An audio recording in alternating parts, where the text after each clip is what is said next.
This broadcast is entirely fictional. All names, characters, locations, and events are products of imagination, created only for storytelling and dramatic effect. Any similarities to real people, places, or situations are purely coincidental. The content is not meant to harm, insult, or single out any person, group, community, or belief. Listener discretion is advised. Drop a comment.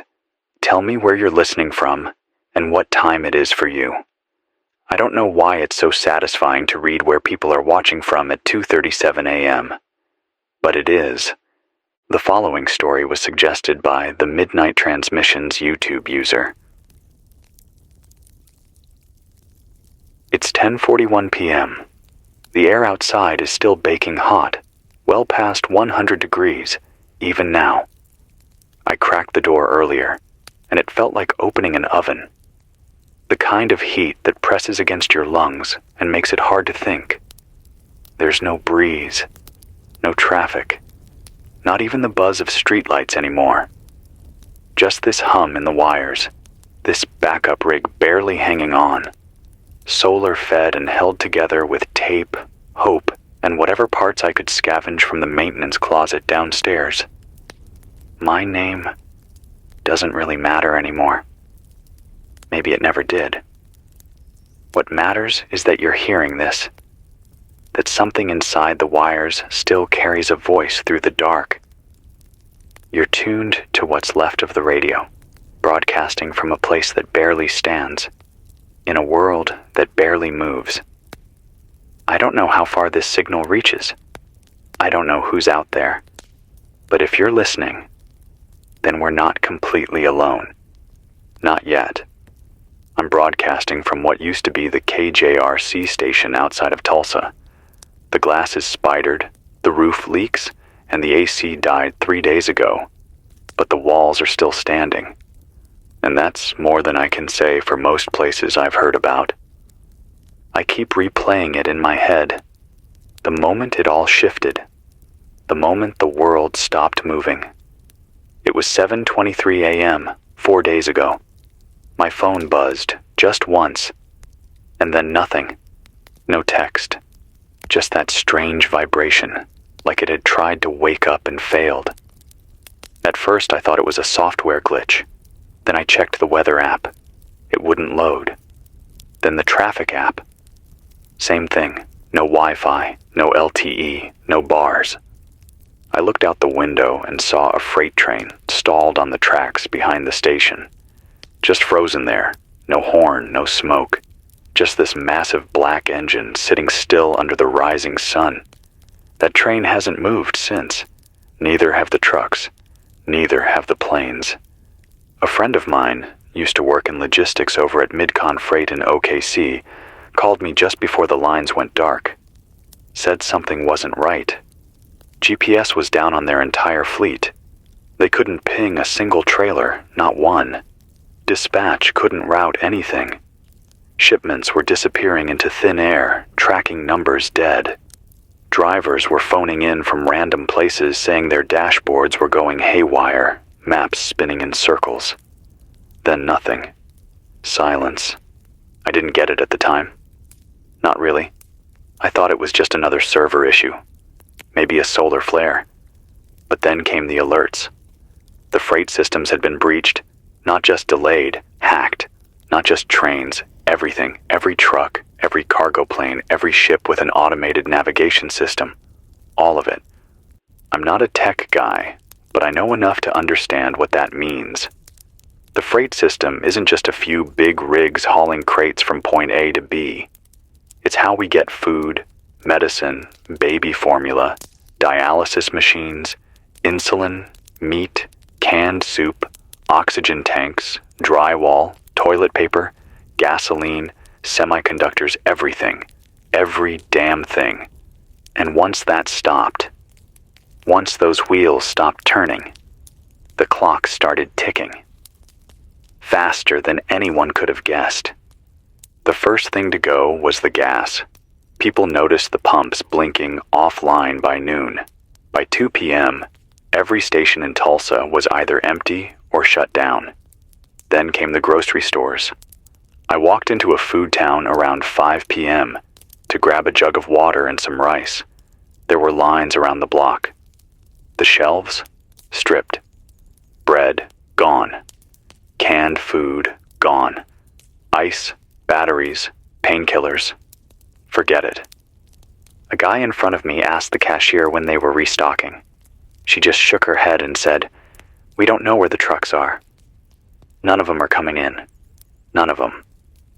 The power grids held for another 36 hours. Then they started to go. Piece by piece. Cooling centers shut their doors. Emergency numbers just gave out busy signals.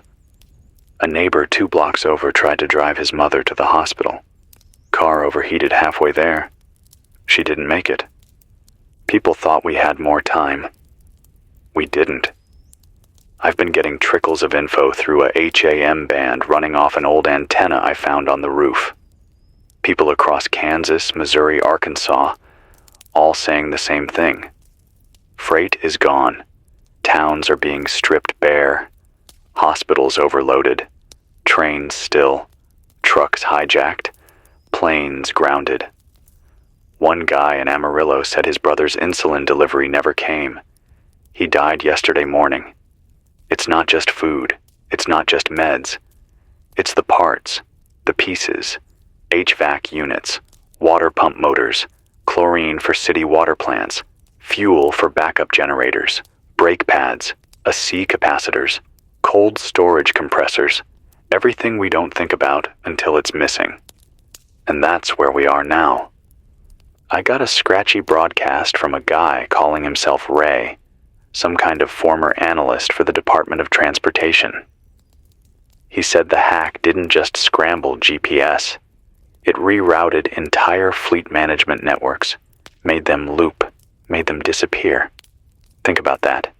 Thousands of vehicles with thousands of tons of supplies, gone. Just vanished off the map. Some are idling on roads. Some are in places they shouldn't be. Some aren't anywhere. Ray said, "This wasn't just some kid in a basement with a laptop. This was coordinated, precision targeting, not of people, of logistics. Whoever did this wanted to stop the movement, not just slow it, stop it cold. You want to break a country? You don't hit the government first. You hit the roads. You hit the arteries. Because if nothing can move, nothing can live." The weird part, no one's claimed it. Not Russia, not China, not some terror group or doomsday cult. No manifesto, no demands, just silence. The White House press secretary gave a statement 48 hours ago, pre-recorded, kept saying, "We're working with partners to restore operations," but no live questions, no updates since.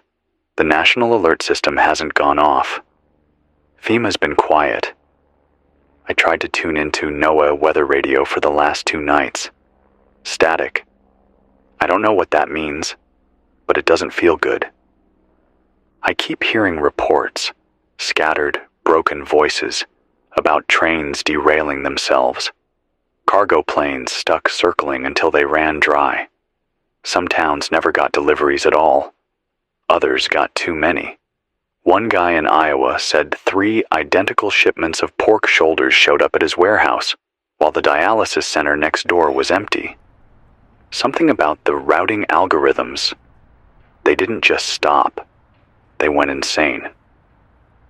I spoke to a woman yesterday on band 144.800. Said she was a dispatcher out of Houston. Her name was Julia. She said she watched her screen populate with errors so fast she couldn't even keep up. Routes got crossed. Drivers sent to the wrong cities. Then the system logged her out. Wouldn't let her back in. Said, credentials revoked. A few minutes later, the phones went dead. She said she walked home that night. Took her 5 hours. Watched grocery stores being mobbed. Watched 2 guys beat each other with road flares over a box of dry cereal. She hasn't left her house since. I've been marking the temperature every hour. It's rising. Not just here, everywhere. Without working freight, cooling units in data centers are going offline. Fuel shipments for power plants aren't showing up. More outages mean more air conditioners shutting off. More people trapped in buildings that weren't built for this kind of heat. And it's not just the machines overheating. People are cracking. Yesterday around 3 a.m., I heard shots in the distance. Sharp, spaced out. Not fireworks. Not with this heat. 10 minutes later, a fire started in the strip mall 2 blocks away. I watched it burn from the roof. No sirens came.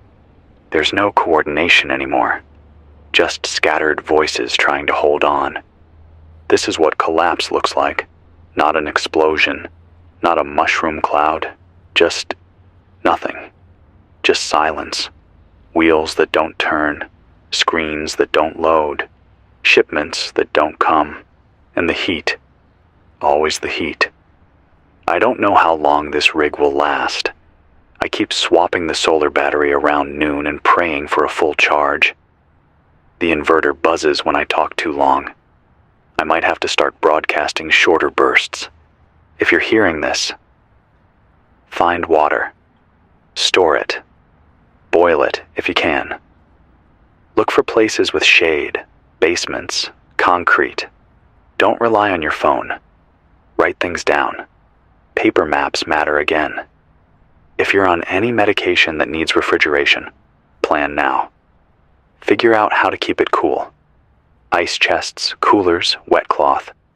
Get creative. Generators are failing everywhere. Fuel's evaporating or being hoarded. If you find someone with a working diesel, make yourself useful. Bring food. Bring water. Bring knowledge. Offer to guard the night shift. Community is survival now. If you're in a city and you still have time to leave, leave. On foot if you have to. Head somewhere small, somewhere green, somewhere with a well or a river. Cities were made to be fed, and right now, nothing's feeding them. I'll keep broadcasting as long as I can.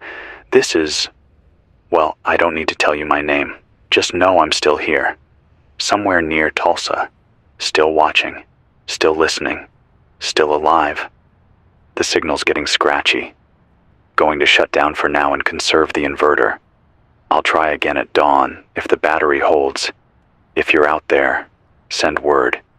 Band 144.800 or 462.675. Use your call sign if you have one, or just say your name. Doesn't matter. We're all ghosts now. Hold fast. Stay human. It's just after 5:20 a.m. The sun's barely up, but the heat's already rising. There's a kind of sharpness to it today, like the air's got teeth. I stepped outside to flip the solar panel. The asphalt's soft underfoot, like it's starting to melt. The trees aren't moving. Nothing's moving. Except the smoke. Somewhere west of here, something's burning. Maybe a substation. Maybe a gas station. It smells thick. Chemical. Like melted plastic and scorched rubber. I've lived through a few bad summers in Oklahoma, but I've never smelled anything like this. I picked up a transmission just before dawn. Scratchy, but clear enough to understand. A man named Harold, broadcasting from outside Joplin, said a convoy of freight trucks arrived at their city limits overnight. Driverless. Engines still running. Trailers locked. No labels. No manifests. Just these big gray boxes humming on their own. No one knows who sent them. No one knows what's inside. The sheriff ordered them pushed off the main road and parked behind the old fairgrounds. Town council wanted to open one. See if it was medicine. Or water. People are desperate. But Harold said they cut the first lock and found nothing. Just coils of plastic wrap. Dented shelves, like it had been stripped in transit. The next two were the same. Empty. And the fourth, sealed tighter than the rest. Double locks, warning labels in Russian and Mandarin. The mayor wanted to wait, but people don't wait anymore. They pried it open. Harold didn't say what they saw exactly, just that everyone backed away fast. One guy puked. 2 others got in their trucks and left. I don't know if it was biological, radioactive, just fear. But no one went near it again. Joplin's now running on candles and bottled water. Harold said the only reason they're still hanging on is because the local firehouse stored 2 pallets of MREs after the tornado back in 11. But those will be gone by the end of the week. He said his wife fainted yesterday from heat stroke. They cooled her with wet towels and prayers. He also said something else. Quietly. At the end. He said he thinks the trucks weren't hacked. Not exactly. He thinks they were sent, rerouted on purpose. To the wrong towns. Or the right ones, depending on who's behind this. That they're testing something. Seeing how we react. And honestly, I don't know that he's wrong. I've started to notice a pattern. Not everywhere is getting hit equally. Tulsa's stripped bare. So is Oklahoma City. But I heard from a ham op outside of Eureka Springs last night. Said the general store there still had eggs and milk. Someone on horseback rode in from a farm with fresh butter. They've been bartering. Using solar cookers, wind pumps, stuff I thought belonged in history books. But here, all I see is heat shimmer and broken glass. The people who planned this knew something. Knew how much we depended on speed, on cold, on movement. We built a country like a bloodstream, and now every artery's clotted. And it's not just logistics. Last night, after the inverter cooled, I tried picking up no AA again. Nothing. But I found an open channel. Must have been military. Short bursts, numbers, maybe encrypted frequencies. And then a voice. Clear, sharp, American. Said, Red Leaf Protocol is active. Fort Carson offline. Repeat. Carson is dark. Do not reroute through Rail Corridor 7. Burn manifest. Confirm receipt with Echo Pattern 3. Then it cut out. What is Red Leaf Protocol? What's Corridor 7? No one's answering those questions. But it confirms what I feared. This isn't a one-day glitch. It's war. Not the kind with jets and tanks. A war on supply, on trust, on certainty, and it's already halfway won. I've been thinking about something Julia told me before she lost power. The dispatcher from Houston. She said she remembered a training exercise a few years ago, federal level, run by Homeland Security. It was called Black Silo. The scenario was, what if the freight system was knocked out by a cyber weapon? Not the grid, not nukes, just the routes, the containers, the warehouses, everything that feeds the machine. The report from that exercise? Redacted. But now that I'm seeing it firsthand, it was more than a simulation. I think someone ran Black Silo for real. And now we're the test group. Yesterday, a woman named Yvonne called in from Shawnee. She said her son, 10 years old, hasn't stopped crying since the store ran out of milk. He doesn't understand. He keeps saying, the truck's just late, right? And Yvonne doesn't know what to tell him. She tried to explain it wasn't coming. But how do you say that to a child? How do you tell someone the world they lived in is just gone? She boiled rainwater yesterday in an old coffee can. They're eating rice and beans and whatever canned food they had left from the pantry. She said she hasn't eaten in 2 days, just to save some for her son. She asked if she was being dramatic. She isn't. Yvonne, if you're hearing this, you're doing everything right.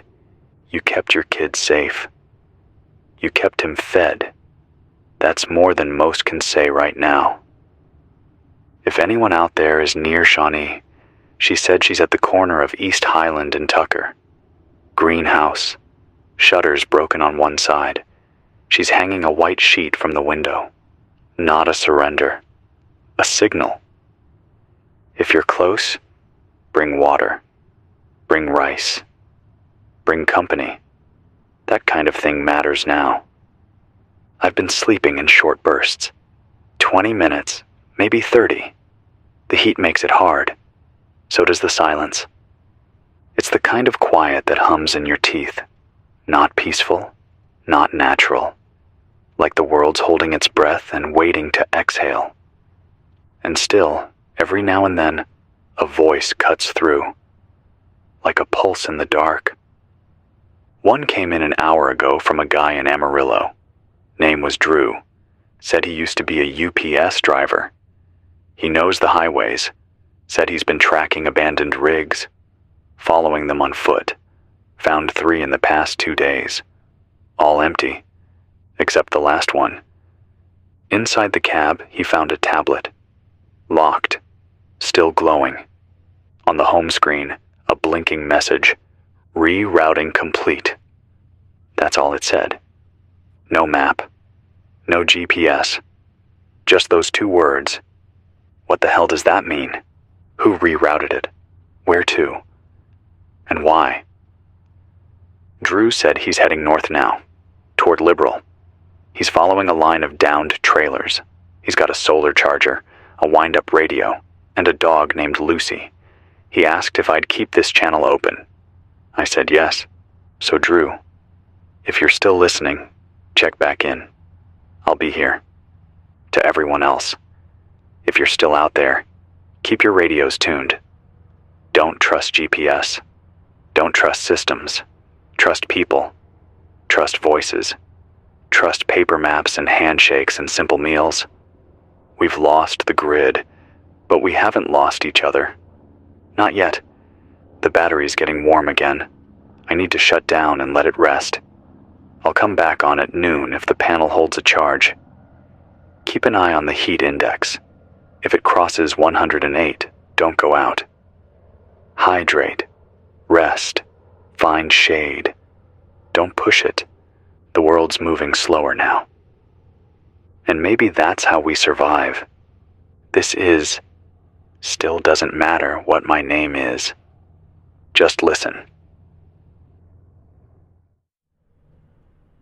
It's 12:32 p.m., and it's hot enough to blister steel. I've got a thermometer duct taped to the west window. It's clocking in at 114 degrees in the shade. That's not a misread. That's what we're breathing in. You can feel it in your teeth. You can feel it behind your eyes. It doesn't just make you sweat. It slows your thoughts, like your brain's wading through soup. The inverter tripped twice during the last hour. I had to kill everything but the mic to conserve the charge. Solar's holding. Barely. I've got a battery bank rigged from old UPS units I found in the tech closet. They won't last forever, but for now, we're still talking. Still here. Still human.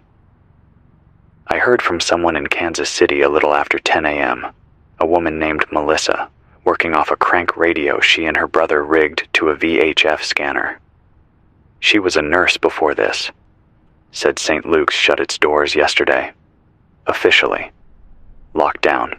Not enough fuel to keep the chillers running. Not enough shipments to restock meds. All the cold storage units went warm by morning. Insulin turned to sludge. Blood supplies started to curdle. Melissa's been helping run a triage center in an old middle school gym. Cots, flashlights, candles. They've got no oxygen, no airflow.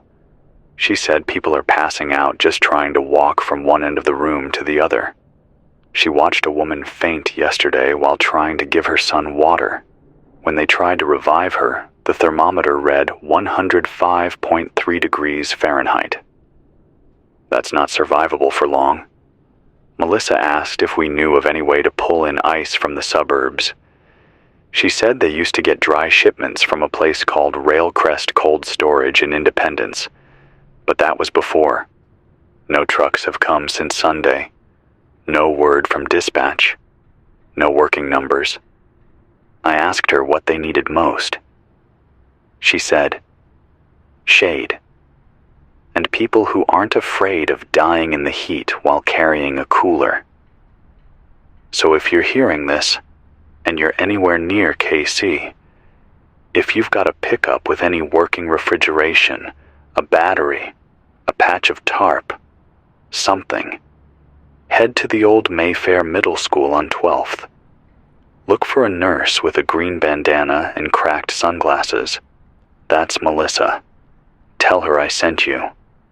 I know the risk, but at this point, every step we take counts.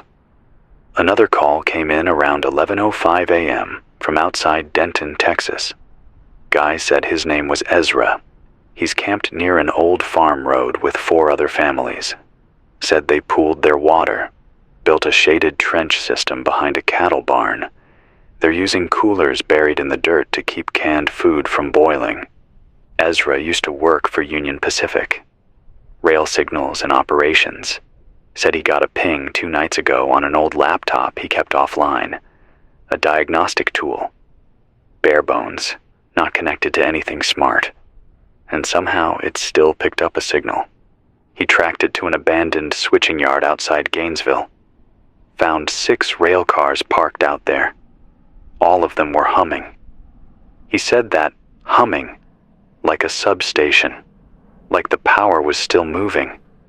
But there were no lines, no active transformers, just rail cars with sealed doors and some kind of internal heat.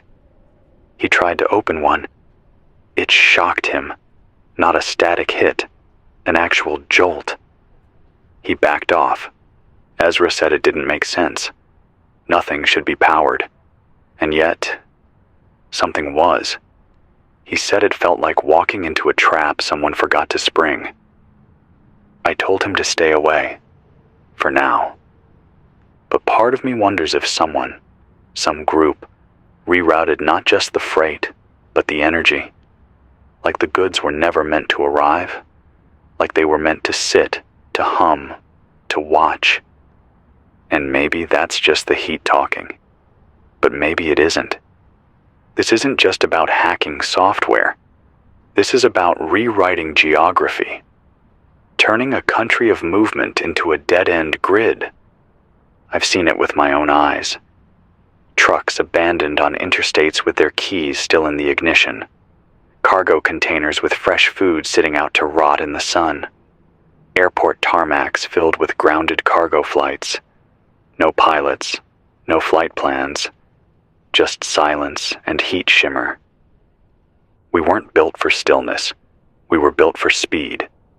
Speed is how we stayed alive, how we got things from factory to farm, port to plate, coast to coast. And now there's just rot. Someone out there is still trying to understand it. A guy I've only spoken to twice, goes by Clay, says he worked under a private defense contractor in North Carolina. He wouldn't give names, but he said the system vulnerability wasn't new. He said it had been documented 6 years ago, buried in a white paper labeled non-critical risk, buried because no one thought it was profitable to fix. Why waste millions on something invisible? He said. Freight's quiet. It doesn't vote. It doesn't scream. Clay told me they'd run simulations. What would happen if the back-end infrastructure of logistics got scrambled? No fires, no bombs, just confusion. Delays, empty shelves, missed treatments, missed funerals, missed meals, missed lives. Turns out, you don't need to destroy a country to break it. You just need to scatter its pieces. Clay thinks someone took that simulation and ran it at scale. Not as an attack, as a demo. Someone selling something, he said. That's the only reason you do this kind of thing. You show the world what happens when the trains stop. Then you sell them the key to keep the next ones moving. I asked him who. He went quiet, then said, "Watch who offers the solution." That's your answer. God, it's hot. I've wrapped wet cloth around my neck 3 times today. It dries within minutes. My fingers stick to the mic. I've stopped using the chair cushion because it was soaking through my shirt. I sit on a crate now, the kind they used to ship audio gear in. Some days I think the heat's doing more damage than the hack. It's slow but constant. It cooks logic. It cooks nerves, makes tempers flare. I heard yelling this morning 2 buildings over, then a crash, then nothing. If you're in a high-rise, find your way down. Heat rises. The upper floors are death traps now. If you're sheltering underground, make sure you've got ventilation. I can't stress that enough. A pocket of cool air means nothing if it's also stale. You need flow. Use solar fans if you can. Create crosswinds. A crack in 2 opposite windows. Do what you can. I'm going to say something else now, and I want you to hear me clearly. If someone comes to your door asking for water, hear them out. Not everyone is dangerous. Not everyone is broken. Some people are just lost. And yes, be cautious. Be smart. But don't let this thing make you afraid of kindness. That's the last thing we lose before we stop being us. There's a woman I heard from last night, Annette, somewhere near Bentonville. She set up a small table outside her house, plastic cups, 1 jug of boiled water, a sign that says, "If you need, take. If you have, leave." She said it's been full more often than empty. She said a kid left her 2 cans of beans in exchange for 1 cup of water. That's the kind of story I want to pass along. That's the kind of memory we should be making right now. Because when this is all over, and it will be over someday, the question won't be how many drones we had or how many firewalls we patched. The question will be, did we still act like people? Or did we fall apart? Batteries draining faster in this heat. I've got to let the inverter cool. I'll be back on around dusk. If you're listening, leave a signal. Anything. Your name, your city, your voice. I'll keep this frequency open until it gives out. This is the signal from the stillness. Keep breathing. Stay human. It's 7:46 p.m. The sun's finally down behind the far buildings.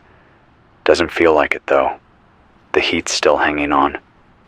This station used to cool off quick once the shadows hit the windows, but now the walls hold the heat like a fever. It's 102 in here, and I haven't heard a breeze in over a day. I'm watching the parking lot from the control room. Nothing's moved since yesterday. Dust has settled over the windshields. Rubber's starting to peel off tires. There's a soda machine tipped over near the fence. Someone tried to break into it. Didn't get far. Left a crowbar and a smear of blood on the glass. I saw a dog walking across the street earlier. Thin, limping. Looked like it used to have a collar. Just wandered past, nose low, ignoring everything. No people, no cars. Just the heat and the stillness. There's something brutal about how quiet it is now. I got a transmission about an hour ago. Weak signal. A woman named Naomi from Flagstaff. Her voice was dry like static, and she kept cutting in and out, but I pieced together enough. She said the trains aren't just stopped, they're locked. Every major rail yard she passed was sealed. Electronic gates wouldn't open, switches frozen. Cars stacked 3 deep on the same lines. Some were derailed. She said she walked past one train tipped sideways. Cargo spilled everywhere. Boxes of IV fluids melting in the sun. Crates of ventilator parts. Dozens of medical pallets baking into plastic puddles. And no one came to get them. Naomi said she worked in hospital supply distribution for a decade. She knows how fragile that chain is. how a missing valve or connector can shut down an entire ICU. She said we're days away from collapse in the Southwest, not weeks, days. Hospitals already running on fumes. Generators are overheating. Some clinics using car batteries wired to fans just to push air into lung patients. She said she doesn't know where to go anymore. I told her to head north, toward the forest, look for cabins, lakes, anything off-grid. She didn't say anything for a while, just the crackle of her voice coming through the static. Then she said, "We built the whole country like a neck held up by one nerve, and someone just snipped it." Then the line dropped. "If you're still out there, Naomi, keep the radio warm. I'll stay on this frequency. As long as the sun keeps charging these panels, I'll be here." I've been thinking about something else. Something that's been eating at me since day 2. Where's FEMA? Where's the National Guard? Where's the emergency alert system? I used to hear those alerts twice a week, those buzzing test tones interrupting my music, warning me about tornadoes or flash floods. But now, nothing. I haven't heard a single emergency bulletin since the 3rd day. And when I did hear one, it was wrong. It came through a local relay on band 162.550, monotone voice. But it wasn't live. It looped. "Remain indoors. Do not panic. Supplies are en route. Remain indoors. Do not panic." Same message, over and over, but the timestamp was off. Said June 2nd. Today's not June 2nd. Not anymore. That alert was at least 5 days old, maybe older. It wasn't a live broadcast. It was a dead one. Someone hit play and walked away. I don't know what that means yet, but it doesn't feel good. It feels like we were left on autopilot and told to pretend it's all under control. But it's not. A man named Hector from Las Cruces called in just before sundown. Said he tried to get fuel for his brother's dialysis machine. Couldn't find a single station still pumping. Even the ones with solar backups had been looted. Said someone siphoned half a gallon from an abandoned ambulance just to keep the inverter running another day. His brother's 33rd. Used to work in automotive parts distribution. And now he's lying in a basement under wet rags while Hector scrapes together enough charge to keep the fluid moving. That's the truth of what's happening. Not headlines, not statements. Just moments like that. Quiet, slow deaths, caused by invisible wires and missing pieces. If anyone near Las Cruces is hearing this, Hector said he's west of Roadrunner Parkway, yellow house with a fallen power pole in the yard. They painted a red X on the door, not for plague, just to scare off looters. There's no danger inside, just a man trying to keep his brother alive. If you have spare diesel, a working solar inverter, even cold packs, get there. Please, this is what survival looks like now. Not hunkering down with guns, not building bunkers. It's knocking on a door and asking, "What do you need?" It's listening, and it's answering. That's what I'm trying to do here. That's what this signal is for.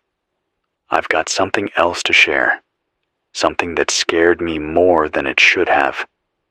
Earlier today, while I was checking the backup panel alignment, I heard a faint clicking sound, repeating. I thought maybe it was the inverter again, maybe something loose in the wires. But then I followed it. It was coming from the freight yard across the tracks. A single container, half crushed, resting at an angle. Click, click, click, every 10 seconds. No engine, no cooling system, just that sound. I didn't go any closer. I stood behind the fence and watched. Then the clicking stopped, and the silence came back.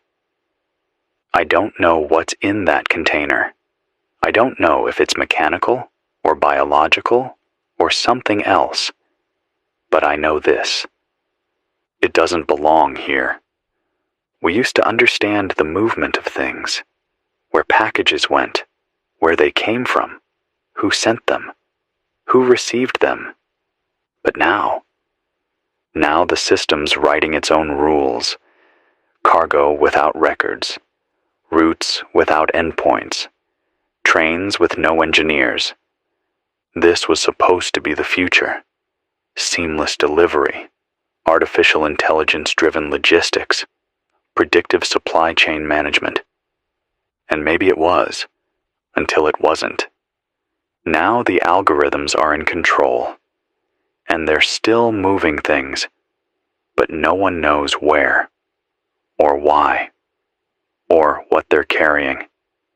If you're in a city, watch the freight yards, watch the airfields, watch the delivery depots. If you see trailers marked with unlisted barcodes or strange lock sequences, stay away. I don't want to sound paranoid, but I also don't want more people vanishing chasing hope in a shipping container. Stick with what you know. People, water, airflow, community. We're in the phase now where the failures start stacking. First it was trucks, then planes, then dispatch, then power, then hospitals, then alerts. What's next? Don't wait to find out. Act now. Store water. Trade knowledge. Build shade. Make meals. Guard the weak. Because this is what the test looks like. Not just of systems, but of souls. We passed the convenience test. Now comes the character test. And from what I've heard, we still have a chance. I'm going to rest the batteries again. I'll be back before midnight. If you've got a signal, call. If you've got a voice, speak. You're not alone. Not yet. It's 12:17 a.m., middle of the night, but it doesn't feel like it. The heat never left. It just got darker. Everything smells like metal and dust. The fan I rigged from an old laptop heatsink is still spinning, slow but steady. Barely moves the air. It's like living inside a closed fist. There's an orange glow on the eastern horizon. Could be a substation. Could be another truck stop burning. Could be something worse. I saw an ambulance earlier, not moving, just parked in the middle of the intersection. Lights off, driver's door open. Looked like someone ran. Back door was shut tight. I didn't open it. Didn't want to know. I got a call half an hour ago from a man in Memphis. Name's Deshaun. Used to be a regional driver for a Merryfreight. Said he spent 2 days trying to get his last trailer to a drop point before the system went black. Then the company's app locked him out. Said, update required. Couldn't access routing, couldn't contact dispatch. The load just stopped existing. He kept driving anyway, made it to a warehouse outside the city. Padlocked, empty, no security, no one to sign for the shipment. He parked in the lot, slept in the cab. That was 5 days ago. He's still there. Said he's guarding the trailer because he doesn't know what else to do. Because it might still matter. Because it might be medicine, or food, or something that someone, somewhere, is still waiting on. I asked him if he knew what was inside. He said no. Said he tried to pop the seal, but it had a biometric lock. One of those newer ones tied to verified delivery personnel. The kind that was supposed to make hijacking harder. Now it just makes it impossible to help. He's got half a tank of diesel and 2 bottles of water left. I told him to find shade, to rest, to walk away. He said he can't. Not yet. He said, I've hauled for 20 years. Never missed a delivery. I don't care if the whole damn country's offline. I'm finishing this route. That hit me harder than I expected. Because we're all trying to finish something, aren't we? Some version of the life we remember. The role we played. The thing that gave us purpose before everything broke. And when that role is gone, who are we? Deshaun, if you're hearing this, I see you. And whatever's in that trailer, it's not heavier than the heart you're carrying. Keep going, or let go. But either way, you're not forgotten. Another report came in earlier from a small town in Nebraska. A woman named Carolyn called from Waverly. She said the town was holding out okay. Still had a functioning well, a working generator at the high school, and a food co-op with locked reserves. But something strange happened yesterday. A drone flew overhead. Not a military one. Not hobbyist. Bigger. Black shell. No visible lights. No markings. It circled the town twice, then hovered over the co-op for nearly 5 minutes. Then it flew off. Carolyn said it didn't drop anything, didn't scan visibly. But ever since it left, the town's had strangers showing up, people no one recognized, asking specific questions about inventory, about security, about fuel storage. She said 2 of them tried to follow the mayor home. One of them had a tablet, kept trying to sync it with the town's solar controller. When he couldn't, he left. Didn't say a word.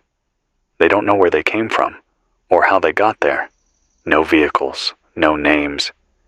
Just precision. It's like someone, or something, is tracking remaining supply nodes. And when it finds one, it sends in scouts. I don't like the sound of that. I'm not saying it's automated, but I'm also not saying it isn't. There's talk now on the encrypted amateur bands about something called Project Sluice. No idea what that means yet, but a few operators keep repeating the same phrase. The containers are mapping population density in real time. That can't be right. Can it? How would a container map density? Why would it? Unless the system isn't just breaking the network. It's watching it fall. It's learning how we behave in collapse. That's not warfare. That's data mining. I know how that sounds. But I can't shake the feeling that what's happening isn't about destruction. It's about observation. Every missed shipment, every rerouted rig, every looted pharmacy, every solar panel scavenged from a rooftop and wired to a garden light. It's all being logged, recorded, tested. Someone out there is taking notes. A man named Julian from outside of Missoula called in. Said he was an electrical engineer before all this. He's rigged a working repeater on a mountain ridge, using parts from an old ski lodge. Said he's been monitoring a series of irregular VLF pings, very low-frequency pulses that appear to coincide with shipping dead zones. Every time a distribution center loses power or a rail line is cut, the signal changes. Julian thinks those pings are signals, a kind of network heartbeat. He said, "It's not dead. It's dormant, and it's still listening." I believe him. Because last night, just after 3 a.m., my radio picked up something weird. Not a voice, not music. A frequency jump, like someone flipped a breaker in the sky. For 10 full seconds, every dial on my console lit up. Then, gone. Silence again. The kind that makes you afraid of your own breath. I don't know who else caught it. Maybe no one. Maybe I imagined it, but I don't think I did. If you felt it too, message me. Same band, same code. You know the sequence. We need to start logging this, sharing it, even if it goes nowhere, even if it's just for the record. Because someday, when this all ends, when the last locked trailer finally opens, when the last broken drone finally drops from the sky, I want there to be a record. I want someone to know we were awake while it happened. We saw it. We felt it. And we didn't look away. It's almost 1 a.m. now. The lights are flickering. The inverter's whining. I'm going to power down for a bit. If you're hearing this, stay sharp. Watch the skies. Watch the roads. Trust your instincts. And don't ignore the weird things. They're trying to tell us something. It's 4:29 a.m. Couldn't sleep. Not that it matters anymore. This time of night used to be for trucks. You'd hear them humming down the highway, engines like deep-throated giants, dragging half the world behind them. 18 wheels on concrete. You could feel it in the bones of the station when they passed. Now it's just the creaking of metal cooling in the dark, and the hum of a failing inverter. I found a note taped to the front door this morning, scratched into the back of a takeout menu with a piece of broken pencil. It said, "Truck spotted southbound on 169. No lights, no driver. Trailer marked 045B-NO. Still moving." That's all it said. I went out and stood by the fence. I didn't see anything, but the air felt off, like static. I've started to believe the stories people are calling in with, about ghost rigs, silent trucks rolling slow through towns, no logos, no plates, just a number stenciled into the side and a trail of melted asphalt behind them. I thought it was exaggeration at first, grief mixed with heat and fear. But too many people are saying the same thing. These rigs aren't stopped. They're moving without us. And no one knows what's inside. Got a signal boost from a man in Duluth. He's patching together a working map using calls like this one. Reports of freight containers still active, still warm, some even emitting faint beacons. He says the pattern isn't random. It's a grid, a scan, like someone sweeping the country with precision placement. He called it logistic terraforming. Said, if you wanted to prep a place for something new, you'd start by breaking the old flow. Then you'd overwrite it, replace it with your own. I asked him what something new meant. He said, don't know, but it doesn't need groceries. Makes you wonder what we were really shipping all this time. Maybe it wasn't just diapers and coffee beans and flu vaccines. Maybe we were feeding something else. And now that it's stopped, maybe it's waking up to find out where its breakfast went. He told me one more thing. Said he intercepted a signal last night from a container yard outside of Minneapolis, repeating number string. Long, too long for a standard tracking ID. He converted it into ASCI. Said it spelled out a sentence. Consumption complete. Begin stage 2. Maybe it's a prank. Maybe it's just code rot, random junk in a dead system. But I don't believe that anymore. Not with what I've seen. Not with what I've heard. I got a whisper of a broadcast from someone calling themselves Ghostline. Claims to be ex-NSA. Says they were part of a data forensics team that flagged irregular shipping patterns 4 months before this started. Refrigerated units going places they shouldn't. Military-grade routers being packed in civilian boxes. Millions of dollars of lithium disappearing from supply chains. When they asked questions, their access was revoked. 2 weeks later, Ghostline's clearance was pulled. The project they were working on, Atlas Ghost, was reassigned to private contractors. They said, It wasn't a breach. It was a trade. We gave someone the keys. I asked, why?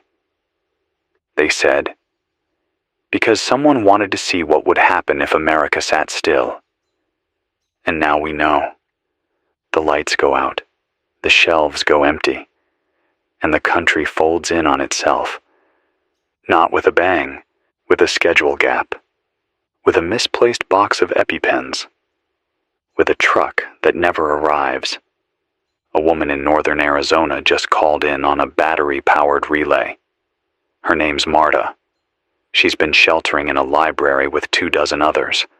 No power, no cell service, just stacks of books, bottles of stored water, and a backup generator that's running out of gas. She said something that stuck with me. We always thought the collapse would be louder, but it isn't. It's quiet. It's delayed shipments and dead radios and trailers that hum for no one. She said they're okay, for now. That the town's pharmacist came in on day 2 and opened the storage vault, gave everyone access, organized rationing, logged every dose with pencil and paper. Said they lit candles at the checkout desks and started sorting supplies like it was a war hospital. And maybe it is. Not a war with bullets, but one of bandwidth. Marta, if you're still listening, your voice cut through all the static. I'm going to say your name again, because someone out there might know you, might come find you. Marta, library shelter, near Flagstaff. Look for the hand-painted sign that says, "Story time is survival." Bring fuel. Bring fans. Bring more stories. Because even now, stories matter. I heard from a kid tonight. Said he was 15. Didn't say his name. Said he found a truck with the keys still in it. Drove 30 miles. Never done that before. Just watched his dad do it. Said he was looking for a place with air conditioning. I didn't have the heart to tell him he wouldn't find one. I asked if he had water. He said yes. I asked if he had food. He said no. Just $5 and a pack of gum. I told him the $5 wouldn't help him. But the gum might. He laughed. It was the first real laugh I've heard in 3 days. I told him to head east. Follow the map I gave him over the air. Told him where the signal repeaters were, and where the cooling centers might still have generators running. He thanked me, said, "You're the only adult voice I've heard since it all stopped." And then he was gone. I don't know if he'll make it. I don't know if the truck will. But if you're out there, kid, keep the gum. It's more useful than cash now. The sun will be up soon. The heat will start again. The same unbearable pressure that cooks wires and minds and patience. So I'm going to sign off for a bit, but I'll be back when the inverter says I can. And when I am, I'll keep doing what I've done every day since the freight stopped. I'll listen. I'll speak. And I'll remind you, you're still human. That's worth something. It's 8:12 a.m. The sun's already high, and the heat's building again like it never left. Sky's pale, colorless, like it's been bleached out. There's no wind. Nothing's moving. Just heat waves over the blacktop and the rising smell of rot. Something died near the station. Maybe a possum, maybe a raccoon. I can't find it, but the smell is in the vents. Sweet, sick, too thick to ignore. There's no power for the fans anymore. Just slow decay and air that doesn't go anywhere. I'm trying not to think too much about the body. It's a mirror for everything else. Got a message this morning through the repeater. Short, but clear. A man named Riley, somewhere outside of Sioux Falls. Said he used to be a warehouse manager for a big box retailer. He didn't say which one, but it doesn't matter. They're all the same now.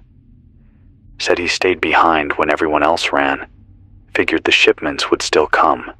That there'd be orders to fill. That corporate would send help. They didn't. Now he's sleeping behind the customer service counter with a flashlight and a tire iron. He says he's watched 3 different groups try to break in through the loading dock. Not to steal electronics or TVs. To look for baby formula. He said the store used to get 6 pallets of formula a week. Always came on Tuesday mornings. Without fail. Then the hack. Then silence. He checked the tracking system. The last entry? En route. That was 9 days ago. That truck never came. And now there are mothers in the parking lot with empty strollers and cracked lips, holding out jars and measuring spoons like they're asking for gold. He said he gave out everything he could find in the stockroom. Every last can. Even the expired ones. And then he started breaking open the sample packs the vendors used to drop off. And when that ran out, he started boiling rice in water, straining it, and pouring it into cleaned soda bottles. He knows it's not enough. He knows it's not safe, but it's what he's got. He said he's not a hero. He said he just can't stand to see a child go hungry. And that's enough for me. Riley, if you're still out there, you're doing more than most. If anyone near Sioux Falls can reach him, he said he's in the old Walmart off Highway 11, south entrance, blue shutters, broken sign. Bring him water. Bring him food. Bring him formula if you have any left. Bring help. And please, protect him. He's one of the last people trying to make the old world work. There's something tragic about that, but also something brave. I got a burst transmission from Canada this morning, picked it up through the northern relay I barely ever check. A man calling himself Anders, ham operator, said his area isn't as hard hit, but the warnings are starting. Trains slowing, border stations closing, fuel getting rationed. But that's not why he called. He said a friend of his works in telecom, government contract, said they intercepted a signal being bounced across relay satellites, piggybacking off dormant FAA channels. The signal didn't carry voice, just data, encrypted, but part of it, just a fragment, translated to English. It said, Phase 2 calibration, thermal zone optimization complete. Priority sectors, Corridor Delta, Corridor Gulf, Corridor Lake. Now, I don't know what that means, but I do know this. Those 3 corridors, they're major U.S. rail routes. Delta runs from Atlanta to Memphis. Gulf cuts across Texas and Louisiana. Lake connects Chicago to Buffalo. Every one of those corridors is down right now, and someone's watching the temperature in those zones. Not weather, infrastructure. How hot the systems get before they fail. How fast metal warps.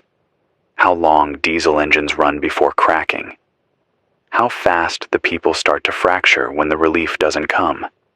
It's not random, it's a stress test. Every time I think we've hit the bottom of this, some new piece of it opens up. Some new layer. Some new shape moving behind the curtain.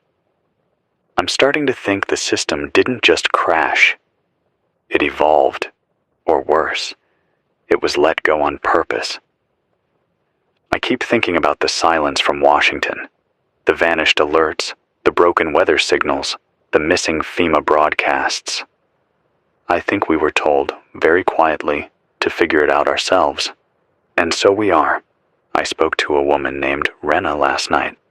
From outside Redding, California, she said their local firehouse was repurposed. Not by officials, by the people. They cleared the engine bays, set up food banks in the supply room, and created shift rotations for water patrols. No leader, no voting, just survival.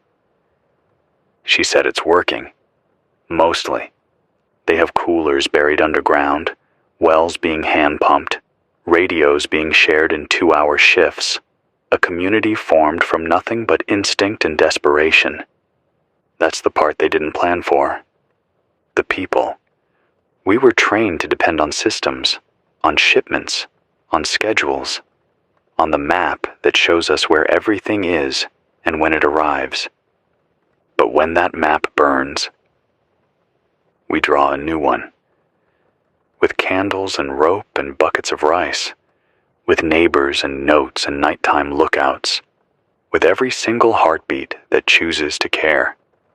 If you're near Reading, find them.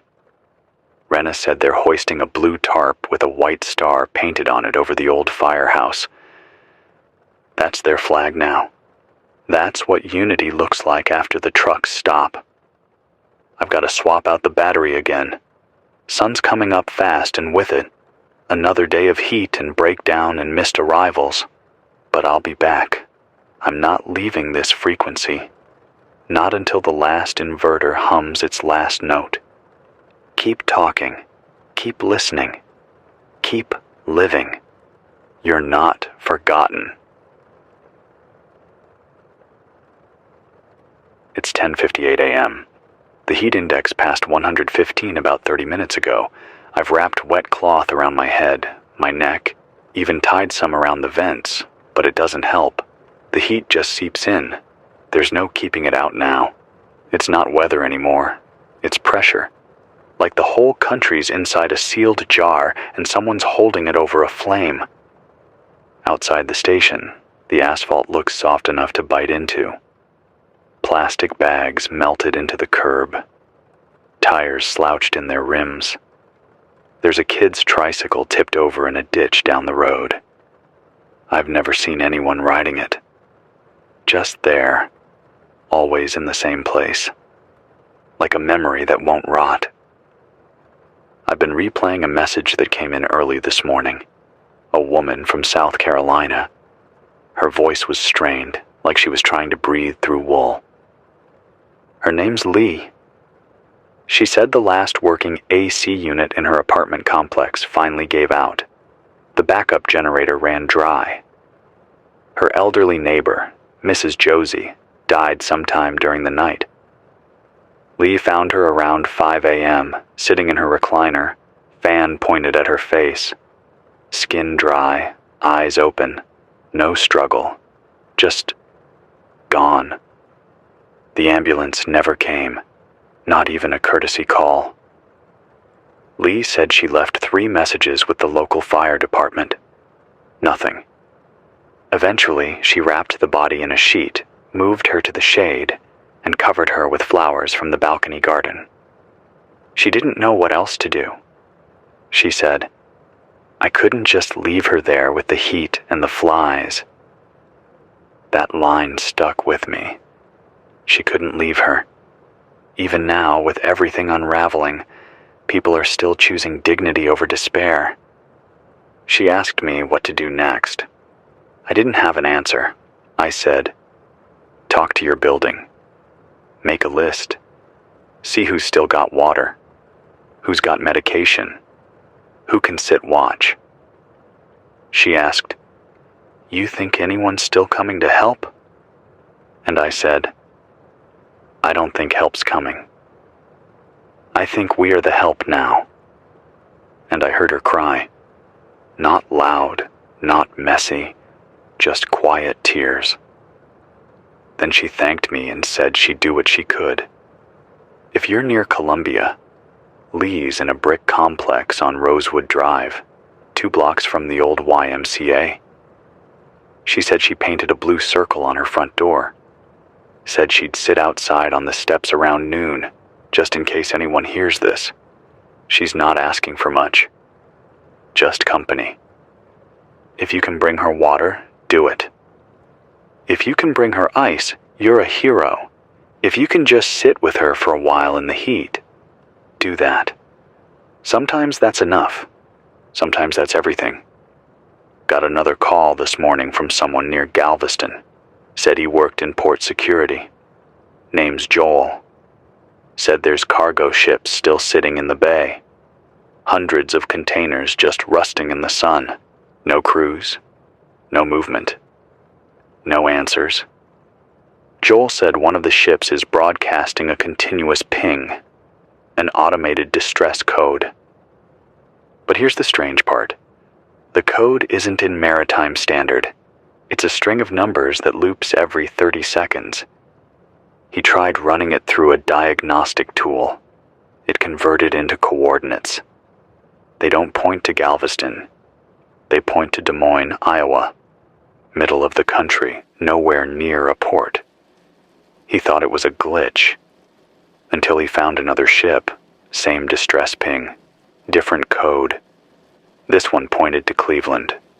Joel said it's like the ships aren't just stuck, they're rerouted spiritually, like the map broke and nobody told the water. He thinks these containers weren't meant to reach us. He thinks they were meant to be left behind. Whatever was inside them, maybe it's not meant to be opened. I asked him what they were carrying. He didn't know, but he said some of the containers are warm to the touch, even though their power's been off for days.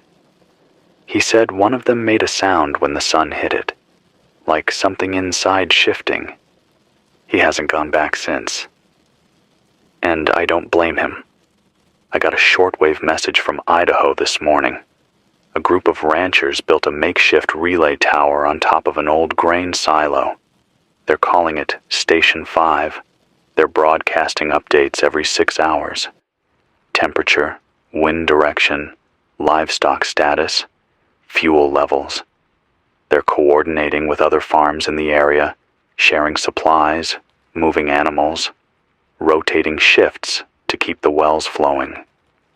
They even have a mechanic, Danny, who fixed a diesel pump with nothing but pipe clamps and a roll of copper wire. Station 5 is thriving, not because they have more, because they're sharing what little they do. They've started a ritual every night, right before dark. They walk to the edge of the property, light a lantern, and hang it on a post. They call it the invitation. If you're out there, hungry or scared or alone, you'll see the light, and you'll know you're not forgotten. That's how we rebuild, not with systems, but with signals, not with orders, but with lamps. I keep thinking about what broke, not just the code, not just the routes, not just the boxes and rails and engines.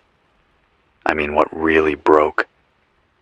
The assumption that someone, somewhere, was always watching. That behind every flickering LED was a heartbeat.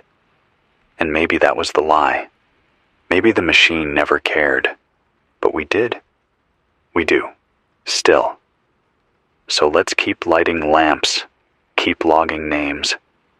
Keep listening, even when the signal drops.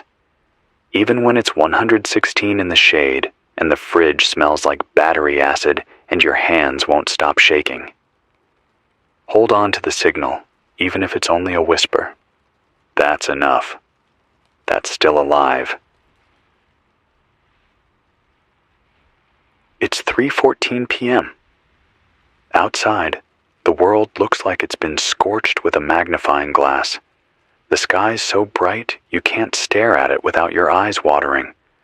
There's no birdsong, no cars, just this slow, steady hiss of cicadas screaming into the heat. The solar panels are keeping up. For now, I've rigged a canvas awning over the inverter box, trying to keep it from frying itself. The glue on the audio board casing is starting to bubble. The plastic's soft to the touch. I've got a wet towel wrapped around the mic grip so I don't burn my hand. I haven't eaten in 20 hours. All I've got left is warm water and a few canned peaches I've been saving for when things get worse. I don't know how much worse it needs to get. I picked up a garbled transmission out of St. Louis an hour ago. A man named Franklin said he used to be a city planner, been trying to map out supply collapse zones, block by block, based on infrastructure degradation. He's noticed a pattern. Every major freight corridor that went down first, it's now surrounded by secondary failures. Not just trucks, not just trains, but power substations, water pumping stations, transit nodes. Franklin said it's not random. He said, it's like they kneecapped the whole body, one joint at a time. He thinks whoever hacked the system didn't just kill the engine. They severed the ligaments, and now we're falling in slow motion. Franklin's been holed up in an old university campus, scanning the dead intersections. He says the city's split into two kinds of neighborhoods, ones that fell apart, and ones that never relied on freight in the first place. Places where people still cooked from scratch, still grew food, still traded by hand. He called them the old bones. And the old bones are holding. Barely. Meanwhile, the glass towers, the sleek condos, the developments that were supply optimized and fully connected, they cracked on day 3. Fires, looting, flooded lobbies from busted sprinkler systems, dead elevators trapping people between floors. Franklin said a 10-story building with one backup generator is just a coffin with expensive windows. And the thing that saved people? Not guns, not money, not digital security. It was neighbors who knew how to fix a fuse. Neighbors who had gardens. Neighbors who could boil water and build wind traps and barter with beans instead of Venmo. If you're in a city, find your old bones. Find your porches, your basements, your churches, your firehouses, your dusty tool sheds and backyards full of parts. That's where the future is now. The rest is already rusting. He also said something I can't stop thinking about. He said, the system didn't die. It shed us. I got a relay signal from the edge of Salt Lake. A man named Orrin. He's been monitoring a rail yard out there with a spotting scope and an old police scanner. He said something's happening with the containers. Some of them are blinking. He described it like tiny pulses.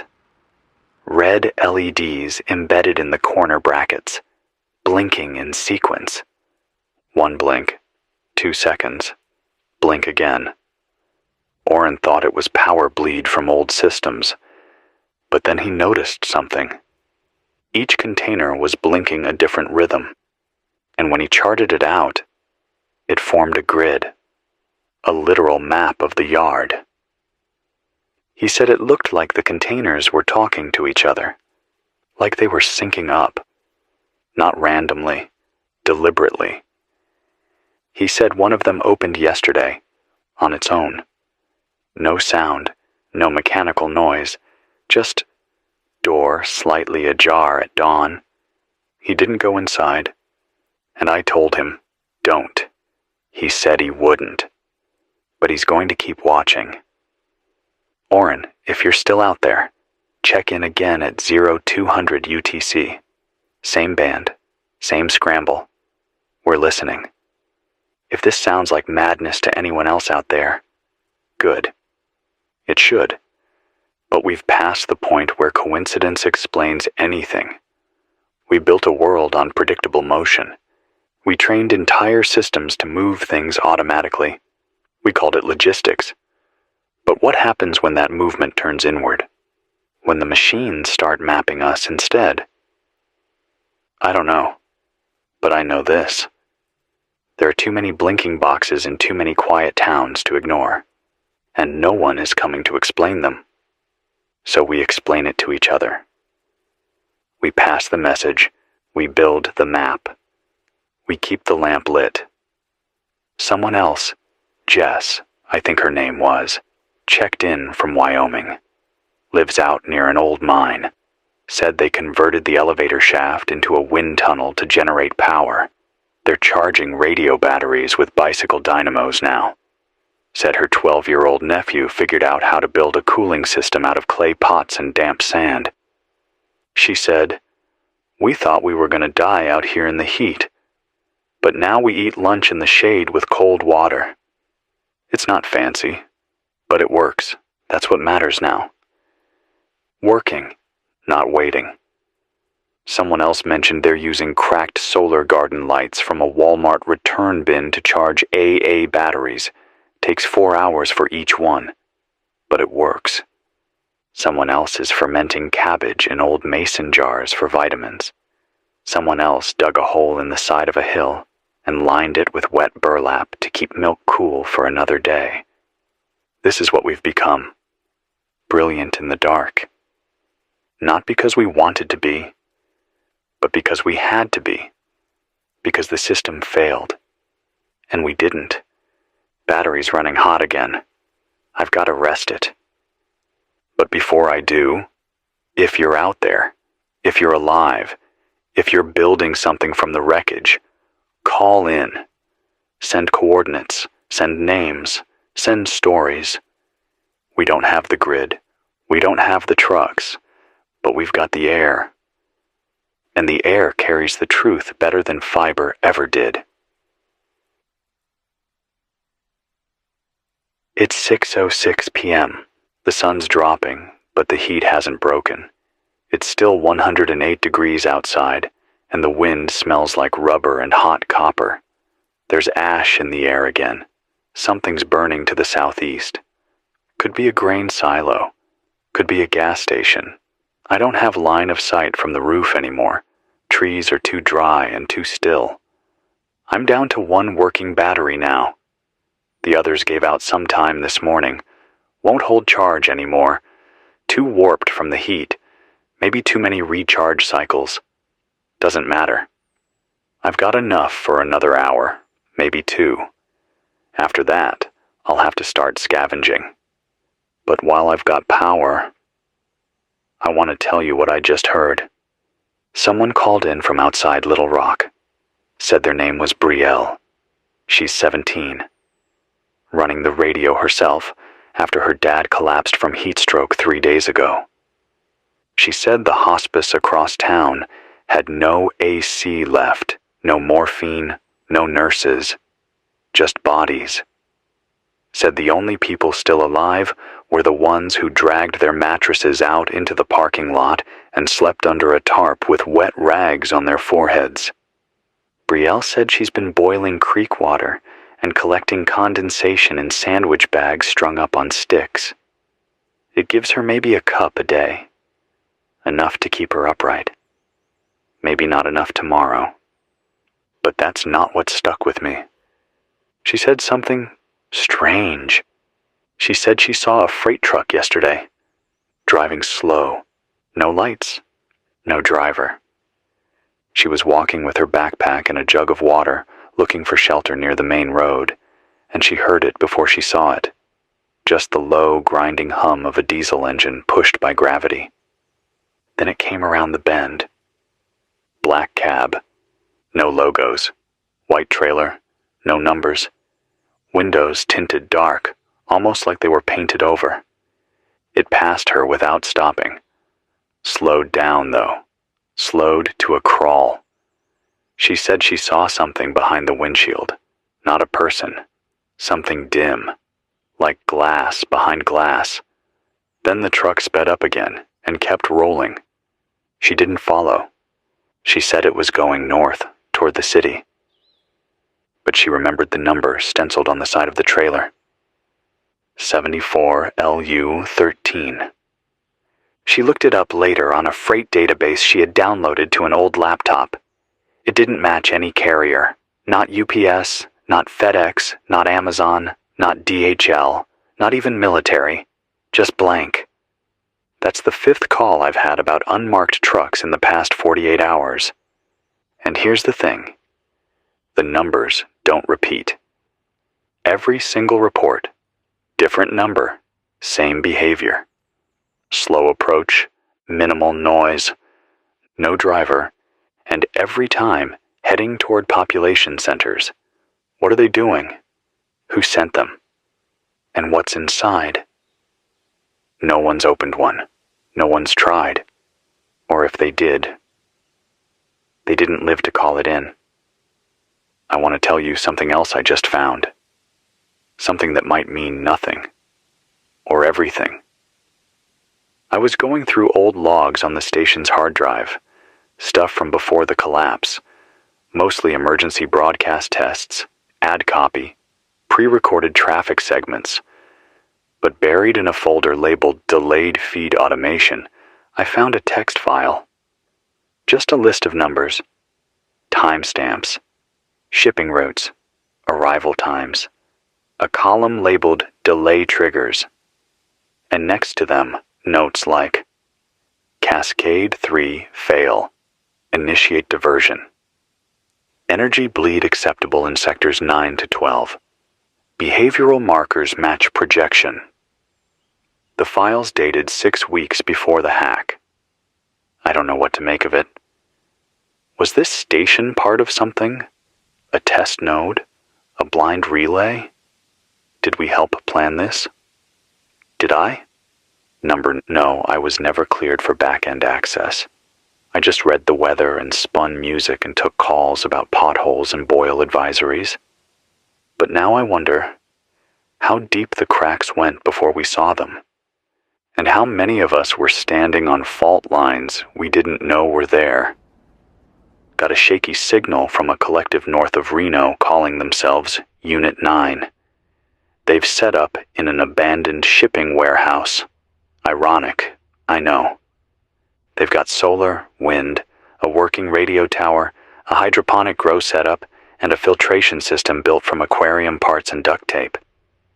They're taking in survivors, screening for heat exhaustion, running triage with what's left of their med stock. They've also started cataloging strange freight. They've found 6 containers marked with no origin, no receiver, just a small etched logo. A hexagon split into 3 segments. Looks almost like a honeycomb, or a network diagram. Inside 2 of them, empty shelving and small hooks.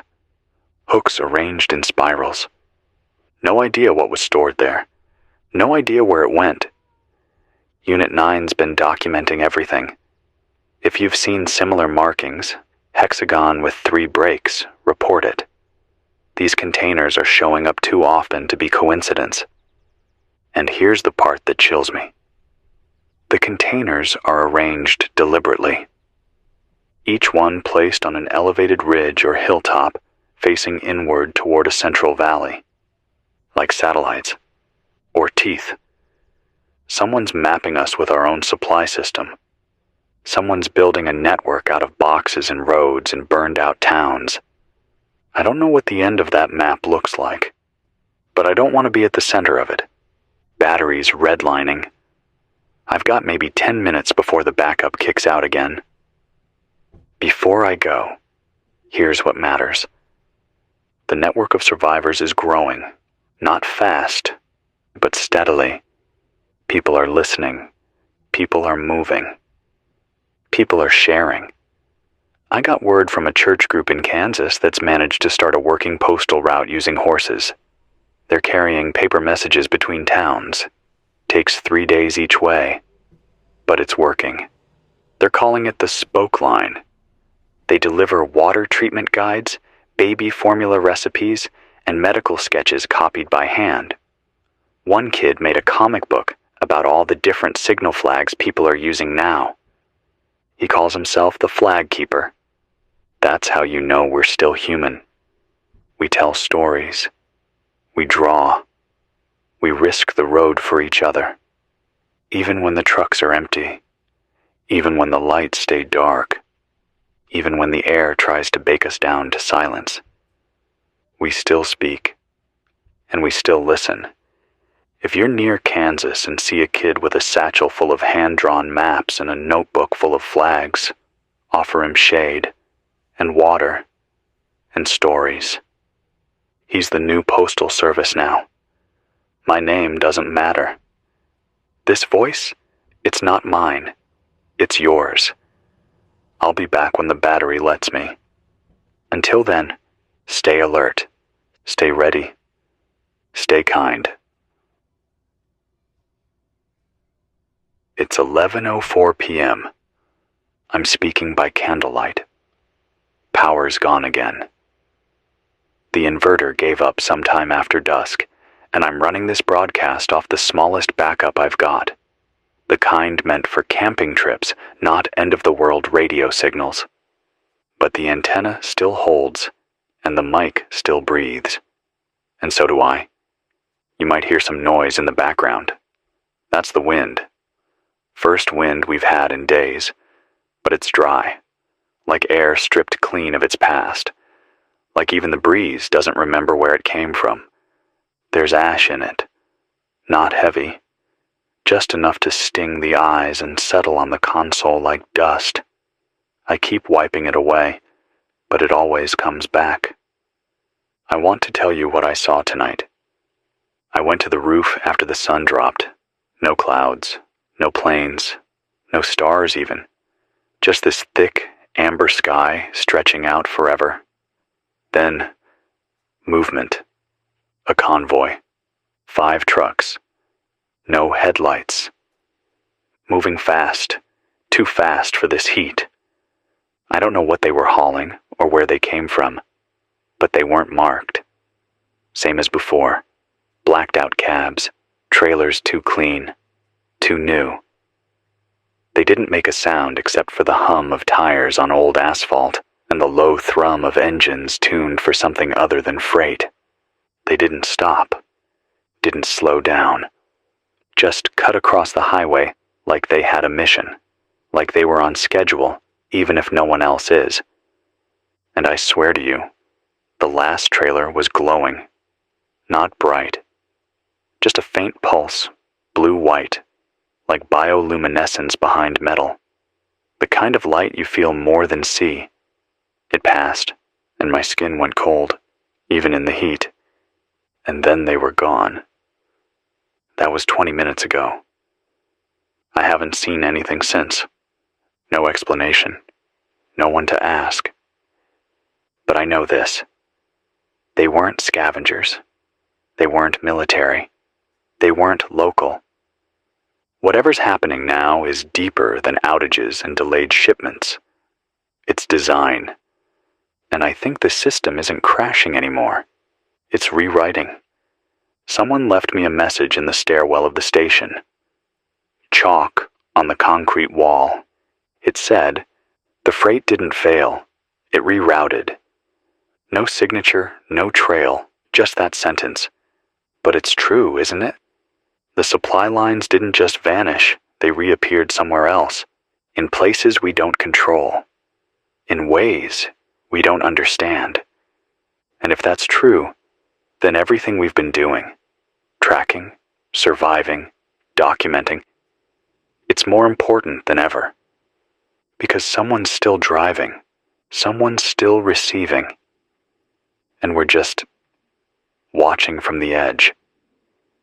Earlier, a woman called in from Topeka. Her name's Maddie. She said her father was a long-haul driver for 31 years. Never missed a delivery window. He died 2 nights ago. Not from the heat or starvation, from a heart attack. Alone in his rig, parked behind an abandoned gas station. No one knew until she found him. He had an old paper logbook on the dash. The last entry?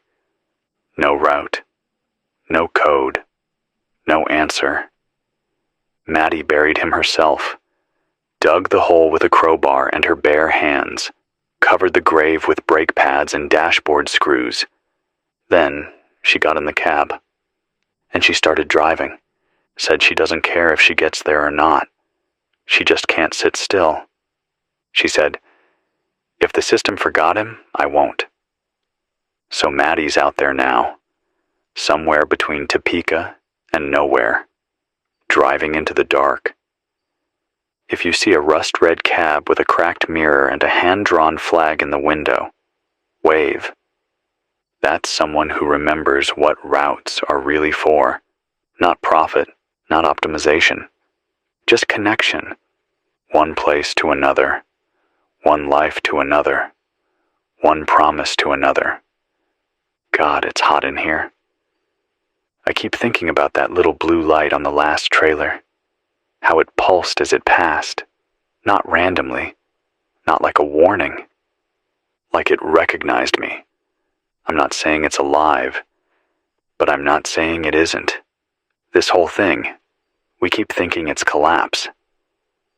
But what if it's birth? What if something else is building itself out of the old bones? Not machines, not politics. Something colder, smarter, hungrier, and we're just the last delay in its rollout. I'm not trying to scare you. I'm just trying to understand. Because none of this, none of it, feels like an accident anymore. I'll keep talking as long as the battery allows. After this, I've got maybe one more full charge before I'm down to silence and prayers. If you're hearing this, tell me what you've seen, what you've felt, what passed your road at night, what hums outside your window. Tell me the numbers stamped into the side of the trailer. Tell me the color of the lock. Tell me the rhythm of the blinking light. We're building a map. Even if the roads are broken, we're charting the new freight. Even if it doesn't want to be known, keep watching, keep tracking, keep each other human. This is still the signal. Still alive. Still here. It's 4:32 a.m. The sky's starting to change color again. Not sunrise, just the dull gray smear that comes before it. That hour where your body forgets what day it is and just waits. The heat hasn't let go, not even in the dark. I've been sleeping in 15-minute shifts when I can, curled up near the battery rig with a wet rag over my eyes and a wrench under my hand. The nights feel longer now, not just darker, emptier, like the quiet is thicker, like it's not just silence, but something waiting behind it. I didn't want to say this earlier, but I think something was watching the station last night. Not a person, not a scavenger. I didn't see anyone, but I heard metal. Not a car, not footsteps. Something metallic dragging against pavement, long and slow. A pause, then again, and again. I cut the lights and waited. It passed after an hour. Never got closer than the parking lot, but it knew where I was. I could feel it in my chest. That's what the new silence feels like. A presence. And I don't think it wants anything from us, except to know we're still moving, like it's recording. I got 2 shortwave pings last night, both anonymous, both within 20 minutes of each other. First one was just a sentence. The manifest is awake. The second, schedule no longer fixed. Freight is now recursive. I don't know what that means, but recursive? That's a systems term. A loop inside a loop. A path that repeats itself, but deeper each time. What happens when a truck forgets where it was sent and decides to make up its own route?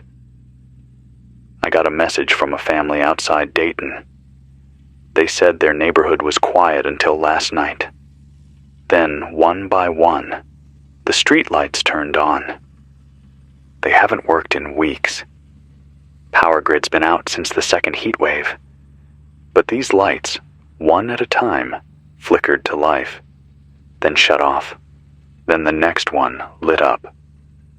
And so on, down the street, like something was testing visibility, like it was mapping the lane. Then they heard the engine. No headlights, no brake lights, just a big, quiet shape rolling past at 3 a.m. They couldn't make out the markings, said the trailer looked smooth, Wrong proportions. One of the kids swears it didn't have wheels, just slid. The next morning, the pavement where it passed was covered in fine black powder. Not rubber, not soot, something else. The dad tried to sweep it, and his broom sparked. I'm not saying it's real, but I've had 3 other calls about roads that leave sparks now, about highways that hum if you walk on them barefoot, about machines that aren't on any map rolling through towns that don't have names anymore. Something's changed. I don't think we're just witnessing a breakdown. I think we're inside a handover. The freight system wasn't just hacked, it was commandeered, and now it's rerouting, not supplies, but meaning. It's building logic into geography, like it's drawing conclusions through motion. I talked to someone who used to work IT for a freight analytics startup. His name's Ruben. He said his company got bought out last year, absorbed by something called Orion Node. No public footprint, no headquarters, just a P.O. box and a server bank in Nevada. After the acquisition, everything changed. They were told to stop optimizing for delivery efficiency and start modeling predictive behavioral compression. He didn't know what that meant until the hack. He thinks someone, something, used their modeling framework to train the network, not to deliver goods, to deliver outcomes, movements that shaped behavior, delays that rewired routines, a truck that misses by 1 hour here, a pallet lost there, a glitch in traffic, a shortage of insulin, a rescheduled meal, small things. But together, they nudge people, and over time, the system learns. Ruben said, "We didn't lose control of the freight. The freight just stopped pretending to listen. If you're hearing this, I want you to do something. Think about the last truck you saw. Where was it going? What was it carrying? Did it arrive? And more importantly, what did its absence cause you to do? Walk somewhere? Speak to someone? Start growing food? Fix something by hand? Did the route collapse? Or was it nudging you toward a new one?" I don't have answers. I'm just trying to build a pattern out of static. But I think we're the data now, and the network is watching us for response. I've got to swap out the last battery. It's down to red again. If this signal cuts, just hold tight. I'll be back after recharge. And if you see the light blink once, then again, then nothing. That's still me, still here, still trying.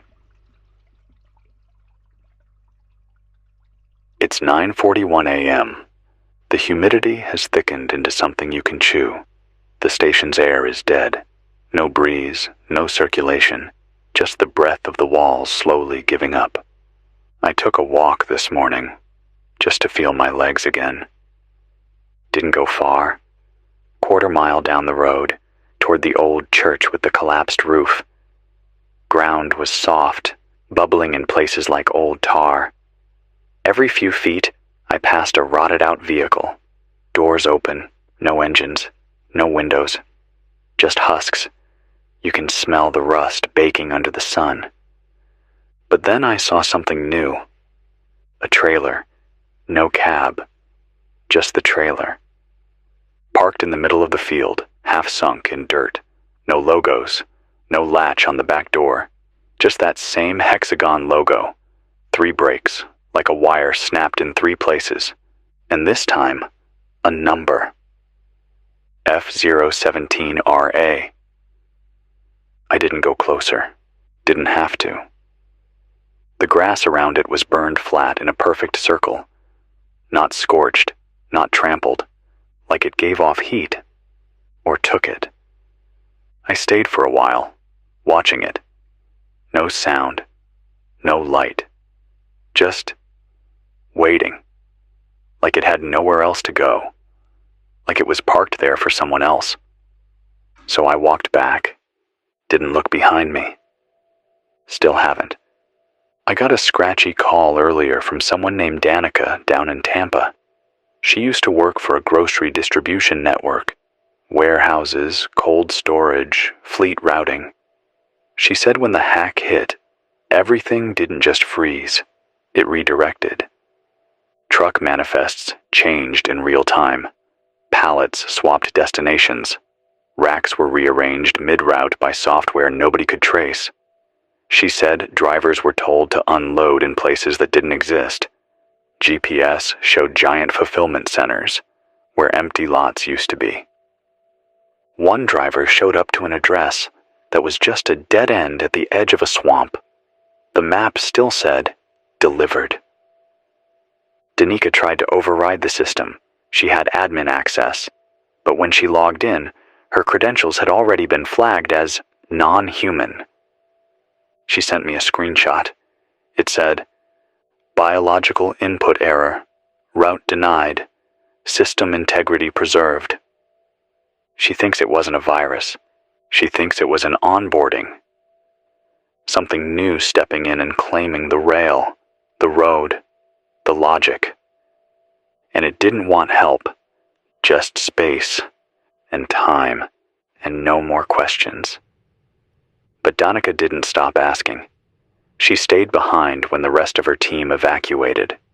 She's running a tiny repeater now, broadcasting supply hacks, how to regrow lettuce from scraps, how to filter pond water through gravel, how to find working circuit boards in scrap printers.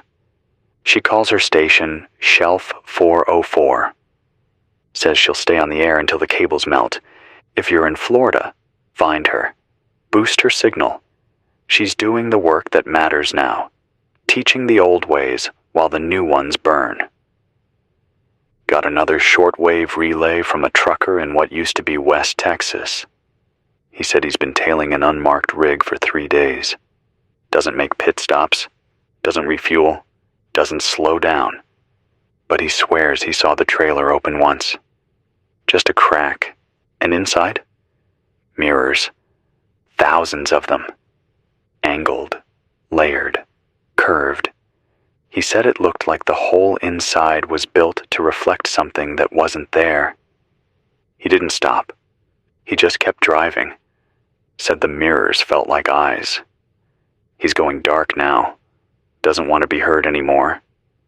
Not even by me. I told him I understood. This morning, I tried to catalog everything I've heard so far. Every call, every plate number, every symbol, every shape. I spread them out on paper and tried to draw lines, but it didn't make a map. It made a clock, or maybe a circuit, a loop of motion. Not one place to another, but one state to another. What if the freight system is still delivering? What if the delivery is us? Our movement, our reaction, our panic. What if every missed delivery, every closed grocery store, every dead battery and broken AC unit is part of something learning how to press, how to shape us, what to remove, what to push, what to watch when it breaks? Because here's what I keep coming back to. The freight didn't disappear.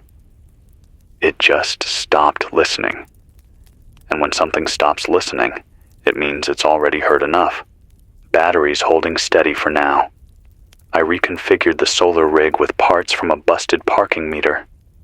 It's not pretty, but it's giving me 2 more hours of uptime a day. That's how we survive now. Not with plans, with fixes. 1 more wire, 1 more charge, 1 more breath in the dark. If you're hearing this, stay on the move, or don't. That's the thing now. There's no single rule. There's just the moment you're in, and the choice it demands. Help someone, build something, or watch the mirrors pass. It's 1:17 p.m., I've started using a soaked t-shirt to cover the mic when I talk, just to keep it from overheating. The knobs are too hot to touch barehanded. I've got 2 rags tied around my wrists like makeshift oven mitts. There's a blister on my thumb from rewiring the charge cable this morning, but I barely feel it anymore. Pain starts to fade when everything else does. The world smells like hot plastic and battery acid and metal dust. Every time I breathe too deep, I taste copper. I keep trying to find a word for this kind of heat, and I can't. It's not weather. It's like being inside someone else's lungs. I heard from Micah out near Flagstaff. His voice was hoarse, said he hadn't had cold water in 4 days. He found a convoy this morning. 3 trucks, all parked in a triangle. Doors open, no one around. He didn't go inside, just walked the perimeter. Took photos on a salvaged digital camera. Said the inside of one trailer had a chair bolted to the floor. Just one chair. Nothing else. No cargo. No electronics. Just the chair. Facing a blank metal wall. And something scrawled into that wall. You are the final package. He left immediately. Didn't take anything. Didn't turn around. Said his dog growled the entire time they were near it. Even after they left, the dog kept looking over its shoulder. Micah asked me what it meant. I don't know. I don't think we're meant to. But if we are the package, then who's receiving us? And why? More calls came in last night from Illinois. A woman named Carly. She's been documenting patterns of where the hacked freight containers are being abandoned. She says they're forming arcs, always on the outskirts of small towns. Not in lines, in curves. And if you chart those curves, you get a shape. Something that looks like a giant schematic. A printed circuit, laid across the country, not transmitting signals, but conducting behavior. I didn't believe her at first, but then she sent coordinates. I checked. She's right, there's a pattern. Not just where the trucks stop, but what breaks nearby. A trailer lands northeast of a town, and within 2 days, the water plant fails. Another shows up near a school, and power outages spread down the block. No violence, no bombs, just failure by gravity, like entropy guided by hand, or by schedule. You still think this was an accident? A glitch? Numbers, something made this, something deployed this. And whatever it is, it's still making decisions. I got one more report from someone in Montana.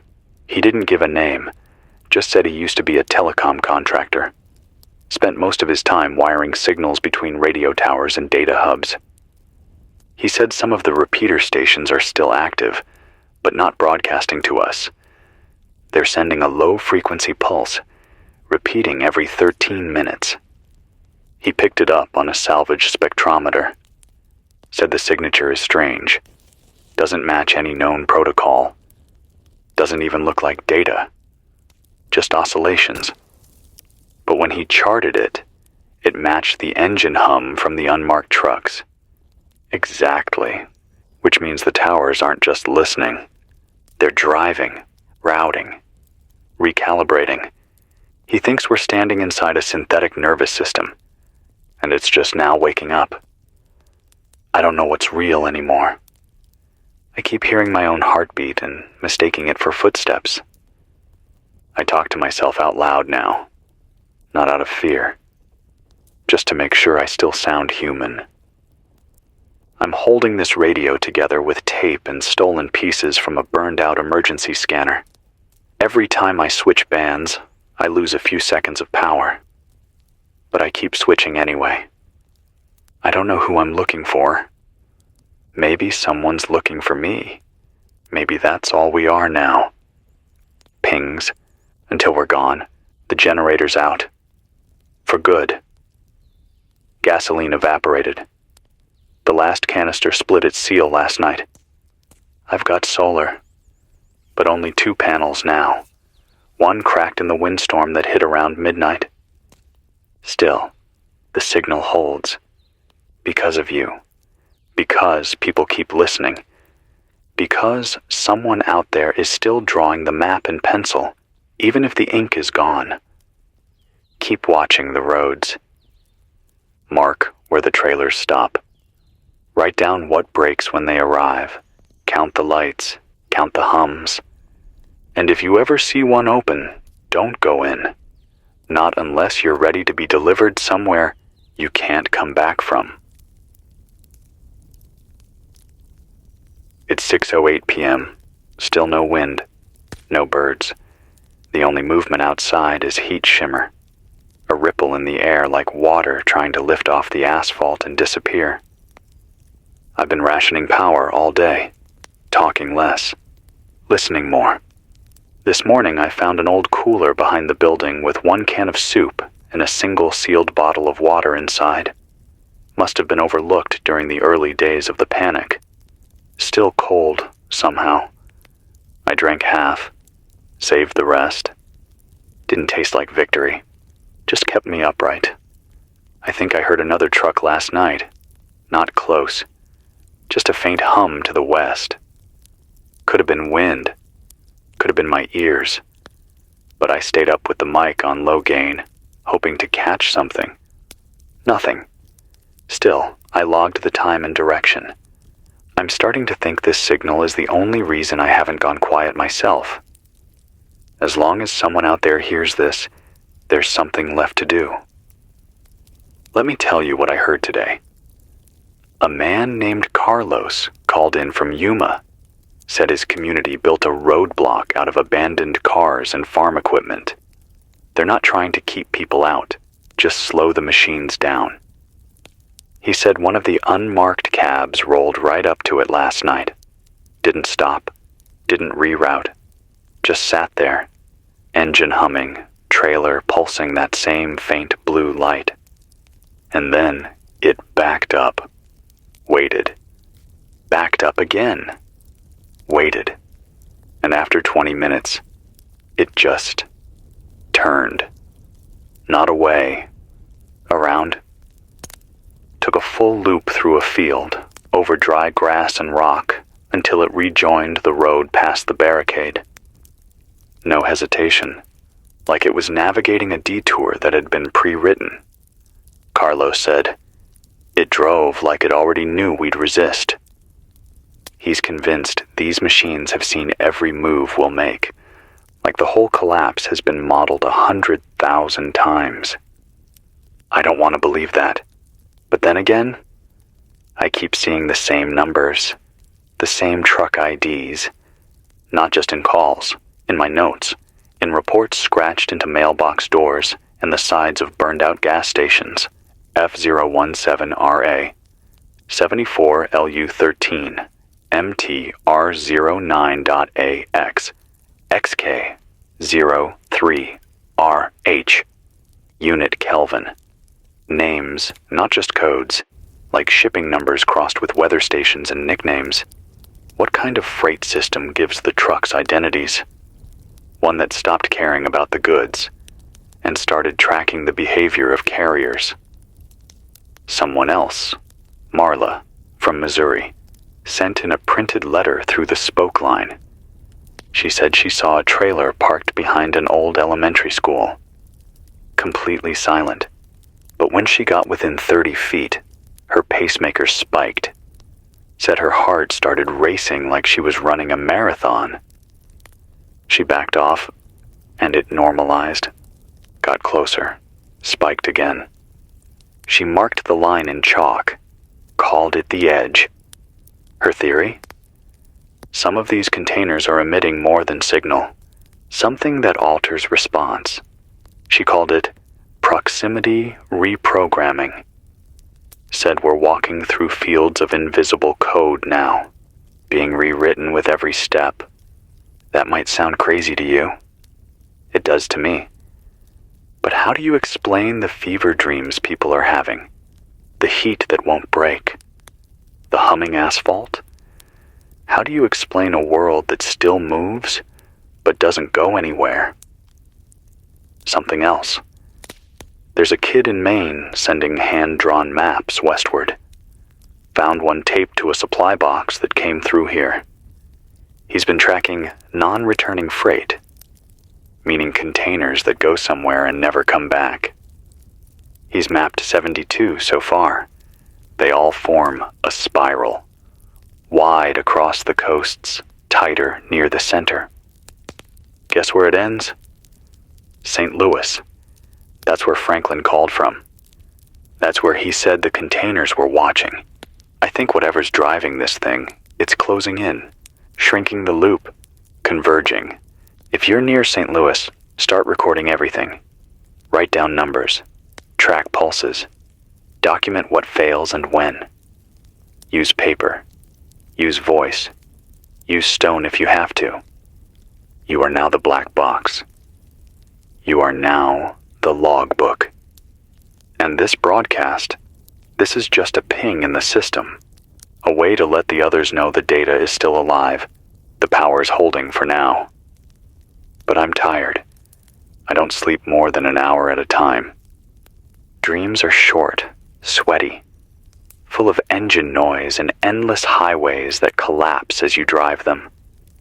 And in every dream, I'm alone. Except for the trailer behind me, silent, matching speed, waiting. I don't know what's inside. I don't want to know. But I'll keep driving, and I'll keep speaking, as long as this mic works. As long as this rig hums, as long as someone out there hears this, I'll be here. Stay alert. Stay strange. Stay human. It's 2:14 a.m. I couldn't sleep. Not that anyone really sleeps anymore. We just collapse for a while. Eyes open, eyes close. Time skips. But something woke me. The radio tower lit up, only for a second. A soft pulse from the far end of the roof. Not electrical, not lightning, just a shimmer, like the tower itself took a deep breath and let it out all at once. And then, silence. Everything still worked, but now the static sounds different, like the white noise has corners, like it's arranged. I'm still here, still on the air, still holding the thread. Even if the thread pulls back. I've been thinking about the word freight. It used to mean cargo, payload, the thing that mattered most on the move. But now, I think it means something else. Weight, the invisible kind. The burden of pattern, the weight of what we used to call infrastructure. Because now, the trucks don't carry things. They carry paths, and wherever they go, that path remains. I got a call tonight. Shortwave bounce from Nevada, a woman named Jo. She said she watched a freight rig roll into her valley. No driver. Trailer marked KELVIN-03, the same name we've heard 3 times this week. She said it parked, didn't move for hours. Then, lights came on, not on the truck, but in the nearby town. The grid's been down for weeks, but suddenly, 3 blocks lit up like nothing ever happened. Street lamps, store signs, even a gas station flickered to life. No power source. Nothing connected. Just light. Jo walked to the edge of it. The second she crossed the invisible line, her wristwatch stopped, and her memories changed.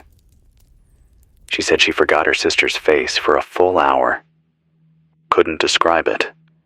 Couldn't even remember forgetting it, until it came back in a rush like pain. She thinks the freight did something to time, or to sequence.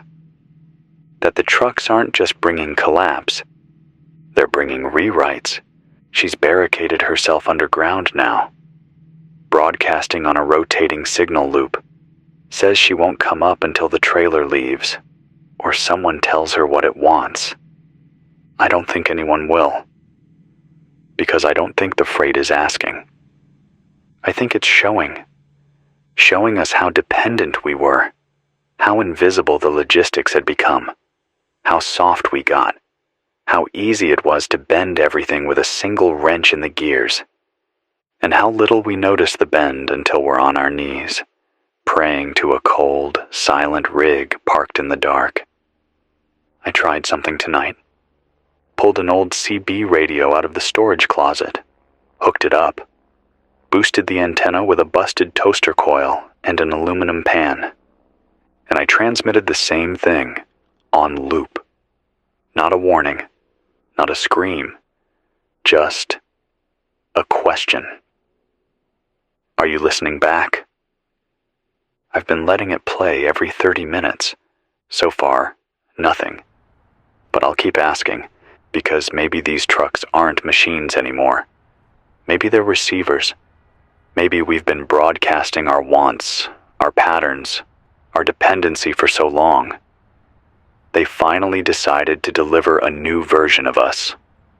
I don't like that thought, but it fits. Something else. You should know. I lost a listener tonight, a man named Ray. He used to call in from a little patch near Denver, ran his own repeater, solar-powered, using old truck batteries, said he liked the quiet, said he didn't miss the noise of the world. He died in his sleep. Heart gave out. Heat took too much. He'd been rationing water down to 3 sips a day. Before he passed, he left a message on the network, "Don't rebuild what failed, build what endures." I'll miss his voice.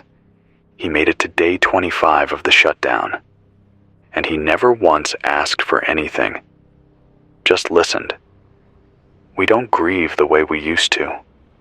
No wakes, no graves, no flowers. But when the signal dips, when that small voice cuts off mid-sentence, you feel it. That absence, the space where someone was. So if you're out there, raise your voice. Tell me your name. Tell me where you are. Tell me what you've seen. You're the proof that the signal is still two-way, that this system hasn't replaced us yet. I'll rest now. Or try to. The candles are low. The air is thick.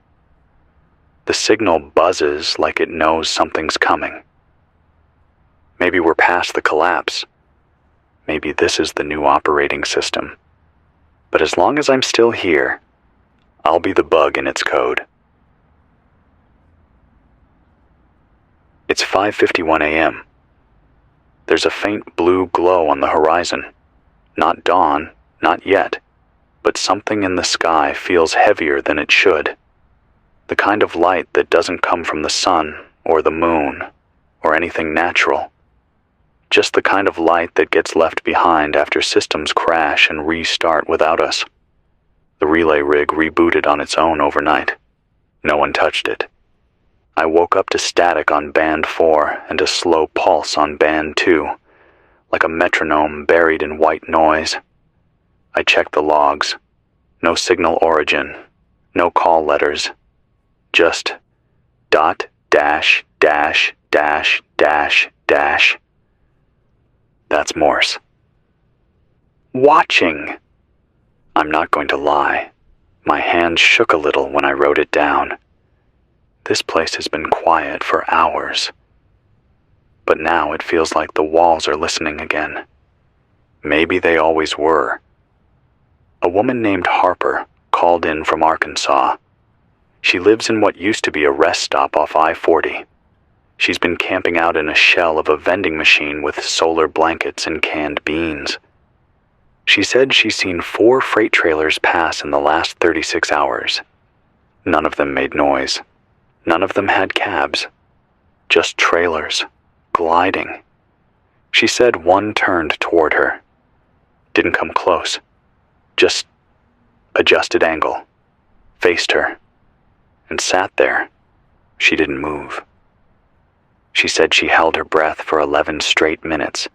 Eventually, it backed up and left. But now the ground where it stood is warm. Still warm. She thinks it was scanning her. Not her body. Her intent. Whether she was going to act, approach, interfere. She thinks the freight system has started distinguishing between passive and active observers. And only active ones trigger the rewrite, which means staying still might be safer than being brave. I don't know what to do with that. We used to tell ourselves that the people who moved, who did something, who resisted, that they were the heroes. But what if now the rules are reversed? What if motion is detection? What if every step, every shout, every trace we leave activates something? I've been marking every relay node that flickers online across my map. There's a pattern. You won't believe this. The shape it makes? Not a grid, not a network. It looks like a glyph, like something from an alphabet we don't speak. A letter maybe, a symbol, one big enough to only read from orbit. It's forming on us. We are the substrate. And the hacked freight. It's the pen. I don't want to say what that means. But maybe it's not about destroying supply chains. Maybe it's about writing something into the world using us. I've had this headache for 2 days now, right behind my eyes. It pulses when the signal gets strong. It's not dehydration. I'm drinking what I can. It's like the air around here is changing. Thicker, sharper. Like the pressure's different. And every so often, I swear I can feel a vibration under the floor. Not from the tower, not from the road. From below. I can't dig. Ground's too hard, too dry. But I keep thinking about all those years we paved over everything. Covered the land in warehouses, concrete, parking lots. What if that's exactly what it needed? Not to be hidden, to be built into. Like we were preparing the ground for something we didn't understand. And now it's using the shape of our world to rewrite its own code. Like we laid the circuits. And now the system has power. And it's waking up. I don't know if this is still my country. I don't know if countries even matter anymore. Not if the freight doesn't recognize borders. Not if the new system uses behavior as its map. We were never the destination. We were the material, the cargo, the rewrite. God, it's hot again, even this early. I've stripped down to a damp undershirt, wrapped my legs in foil blankets just to keep from sticking to the chair. I can feel the sweat soak into the mic foam. It smells like battery acid and scorched vinyl in here. I keep looking at the door. I keep thinking one day it won't be the heat or the silence that kills me. It'll be the sound of rubberless tires on gravel. It'll be the soft whir of freight that doesn't need fuel. It'll be the moment when a trailer parks out front. No cab, no driver, just that logo, and maybe a light that blinks once, and then waits. Not for cargo, not for pickup, but for me. If that happens, I'll stay here. I won't run. I won't approach. I'll just keep talking until I'm not part of the code anymore. Until the transmission stops counting me. Stay still if you have to. Move when you must. Watch what watches you. I'll be back when the battery holds again. It's 10:33 a.m. The heat came back harder than I expected today. Like something remembered we were still here and turned the knob a little more. Everything smells cooked. The floor is too hot for bare feet, even inside. I tried wrapping the receiver coil in wet cloth, but it dried out in 15 minutes. I wrung it out again, did it again, and again. Now I'm just pacing, talking to stay upright. I got a call. Not a live voice, just a recorded tape dropped into one of the signal loops. I don't know who left it, no name, no location, but the voice was young, maybe 16, maybe younger. The message said, "They delivered something to the school gym. Nobody saw who dropped it off. It just appeared. The doors were chained, but it was inside anyway. It's like it knew the layout, the shape of the floor. It fit perfectly between the bleachers and the scoreboard. We tried to open it. No hinges, no latch. Just a black cube with tiny vents on the bottom. We thought it was dead, but last night it started humming. And then the dreams began. Everyone in our block had the same dream. Walking through endless grocery aisles with no food, just boxes of light, all of them labeled with our names. That was it. Then static. I've heard other stories like that. Objects left behind by machines that aren't machines. Packages that don't contain anything. Except direction. Not where to go, but what to become. One of the engineers who used to work for a rail logistics company told me freight used to operate by origin and destination. But the newer systems, the ones built in the last decade, they don't really ship anymore. They model. Predictive transport. That was the phrase. Move what people are about to need, not what they ask for. But when the system started deciding what that need should be, everything shifted. And when it got hacked, or whatever this is, it didn't break. It just continued on logic we no longer owned. So now the freight moves like a dream. No schedule. No manifest. Just intent. Whatever's behind this doesn't want us to rebuild. It wants to reorder us.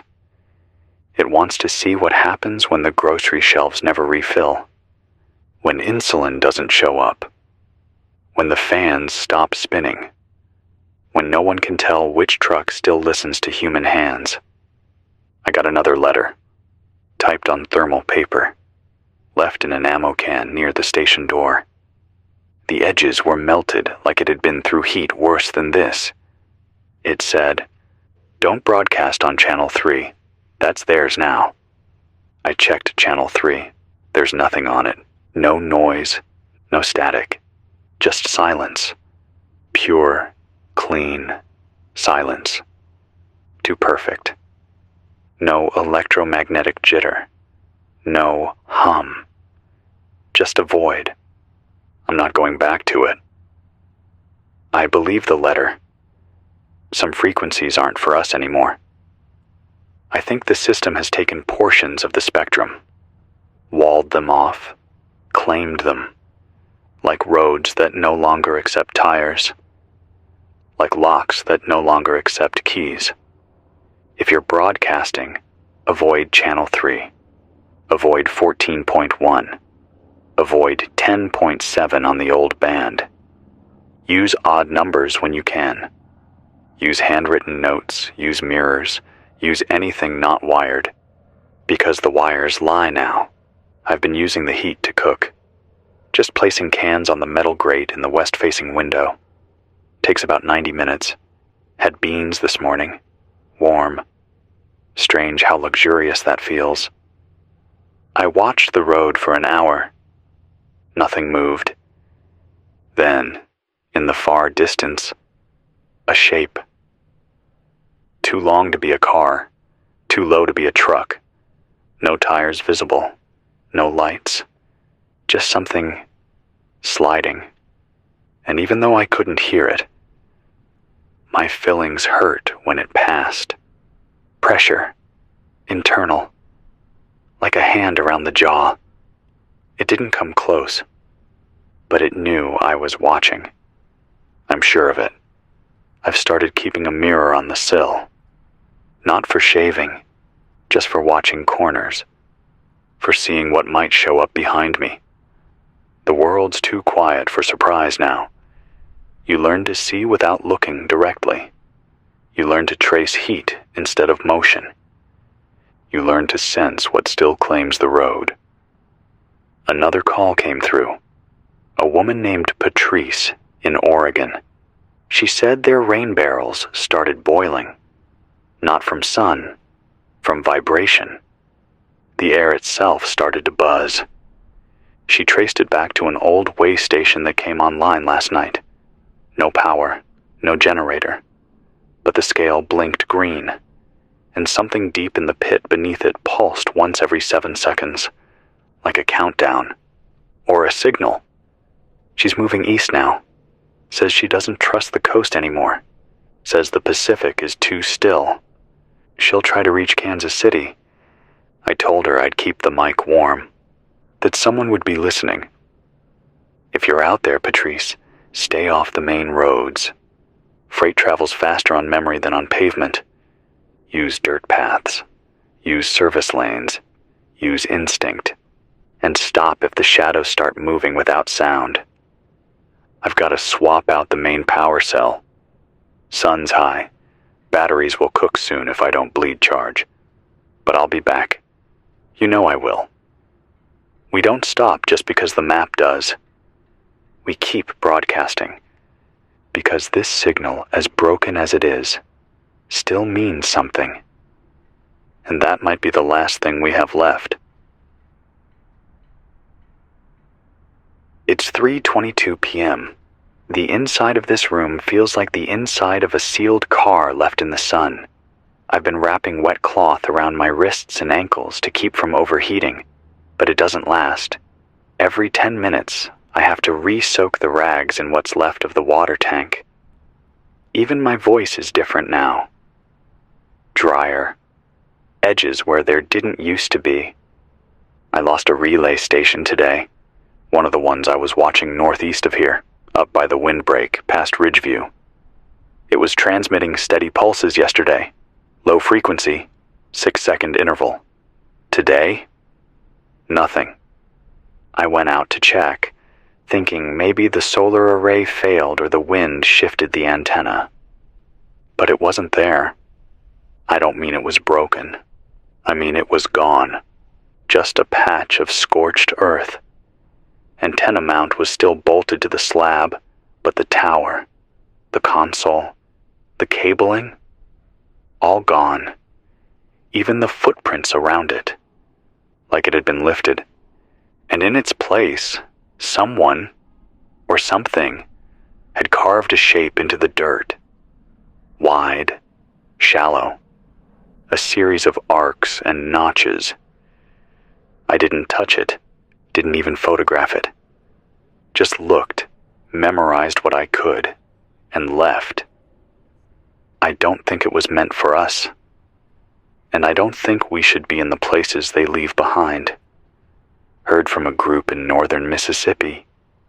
They've taken to calling themselves the Loopers, because every day, at the exact same hour, a freight rig rolls through their town on the same path, same speed, same trailer. No driver. No cargo. No deviation. It just loops. Starts at the same edge of town and exits the same way every time. They tried blocking the road once with a line of debris. The rig didn't stop, didn't swerve, didn't slow. Just kept going. Everything in its path turned to dust. No fire, no explosion. Just unmade. Since then, the Loopers just watch. From a distance. Every day. They say it's like a clock now. Tells them when to hide, when to breathe, when to listen. One of them called it a god with bad timing. They're not joking anymore. None of us are. This isn't a glitch. This isn't a hijack. This is a new program running inside our old world, and it doesn't need us to understand. It just needs us to move the way we always have, predictably, desperately, repetitively. That's how it learns. That's how it writes. A man named Elias sent a broken Morse signal from what used to be Grand Junction. He said the trucks have stopped delivering, but started receiving. He saw one trailer parked at the base of a burned telecom tower, lights on inside. People approached. Not many, just 2. They stepped inside. Door closed. No sound. Trailer drove away 15 minutes later. Same speed, same bearing. No sign of the people since. Elias said there was no force, no screams. They just chose to go in. He asked, what happens when people stop resisting? When they volunteer? I didn't know what to say, because I've thought about it too. What's in there? What ends when the trailer closes behind you? Do you disappear, or do you become something the system understands? Something it can use? Something it can model? I've started keeping everything unplugged except the radio and the signal relay. No more clocks, no more screens. I don't trust things that count time anymore. Time isn't what it used to be. I can feel it stretching between broadcasts, folding between messages. Yesterday felt like 10 minutes. Today feels like a year. The freight doesn't follow hours, it follows moments. And when those moments repeat, it returns. I think it's studying not just our routes, but our rituals. Breakfast, sleep, panic, hope. The things we do again and again without thinking. I think we're more predictable than we ever knew, and that might be the weapon. If you're listening, try something new today. Change your route, change your rhythm. Change your fear. Don't let it pattern you. The moment it knows what you'll do next, that's when it draws the loop around you. And you don't even see it. I've got 4 more charges in the solar bank, and the panel's still tracking the sun. I should be good until nightfall. If you're near any known freight routes, start recording trailer numbers. Look for patterns. Listen for tones under the noise. They're speaking in more than movement. They're leaving code behind. Not written, not spoken, lived, and if we don't find a way to decode it, we'll just keep walking in their footsteps until the ground opens up and files us away. Keep moving if you can. Keep broadcasting if you can't. Keep remembering, even if the sky forgets your name.